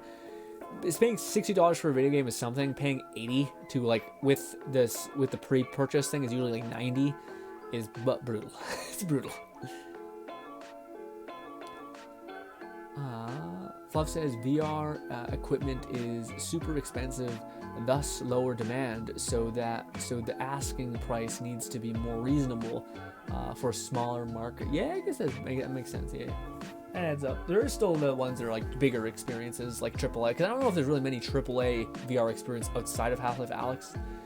And then again, I don't know if they're gonna charge that much. The only thing that people are doing cleverly within the VR space is giving mod support to just about damn near all of them. Almost every VR game I've seen has mod support, specifically the ones with PhysX, which is awesome. But yeah. Fluff says, I hope the other channels succeed. I've seen both merging channels back into one primary one, and also another managed multi-channels that are all maintaining moderate to great success. And I can't say which will be better for you. Yeah, it sucks, Fluff, because the reason why we did this made a lot of sense. And now YouTube is starting to consolidate shit to where when you click on a channel, you no longer see live streams, uploads, shorts. It's all relegated to its intrinsic tab, and they're all probably on a separate, different type of algorithm type of thing. So, fucking what the fuck? What the fuck? With that being said, though, I do think when it comes to genres, which we're still safe by, yeah, unless we want to say our video content would be VR, and then our streams would be whatever, and then our anime would be, yeah, I still think we're on the set for I think the separate channels makes the most sense. The issue is getting them to pop to the point in which you can make something hippity happen. But anyways. Flo says, I can't say which it will be better for. Yeah. Well, we'll see. But alas, ladies and gentlemen, tomorrow we will be streaming. Oh, I don't know, man. Should we do High on Life? Should we do a VR game? I want to do VR. I think we'll hit the ground running to next week with VR. But I think we might take a break from VR for the last tomorrow. I also wanted, because Fluff brought it up, I wanted to get out my old green screen to see if it works. If I like it, because I haven't seen it in a while. I don't think I like it better than the square box, just because weirdly, having a background that is very similar to the square box. And normally I could double layer it, but we'll see. I want to try doing the whole transparent situation tomorrow. See what that be. And yeah, I think we're probably going to be playing It's either High on Life or Tower Fantasy. Probably High on Life, just to kind of see if I'm still not sure if I want to do a full Let's Play type thing with that game, because it's kind of a lot. But yeah, it just, to me, a stream game needs to have an opening for me to be able to like pause, talk with you guys, play the game, talk with you guys, play the game. And I feel like that game doesn't have a minute, which I have to turn down the dialogue. But yeah. Fluff says they still need to improve discoverability for live streams, but trying to archive monetization on adding channels or additional channels without already having enough of a following in to guarantee it can seemingly be discouraging. Yeah. Fluff says I likely be asleep throughout the next stream as I'll be between. Yeah, I know. So that's awesome though, Fluff, that you're able to show up to the Saturday streams. Because, yeah, it's always fun talking to you. But ladies and gentlemen, thank you kindly for your time. I'm not sure if you noticed, halfway through the stream, right before we started talking about serious shit with our channels and streaming, my voice was gone. I don't know why. I was talking with so much enthusiasm because I was so excited for this game. My voice is shredded. I feel like every time I speak, I feel rumble, essentially. Ugh. Fuck. Anyways, I need to talk more monotonely and calmly like this, but then I don't feel like I'm doing justice to my excitement and emotions, so it's rough. But alas, ladies and gentlemen, thank you kindly for your time. We will be streaming tomorrow. Enjoy the rest of your night. Appreciate everyone for talking to me and all of that. Happy to be here. Wish me luck getting enough rest. Yeah. Tonight shift though, as I am likely going to get 4 hours. No. Go to sleep, Fluff. Go to sleep. Oh, I didn't know. I thought you got today off. I don't know if you guys go to sleep. Go to sleep. Jesus Christ. Oh wait, wrong one. It's this one. No, that's not right either. Fuck me. This one. That's the one. Jesus Christ. Fuck me. God damn.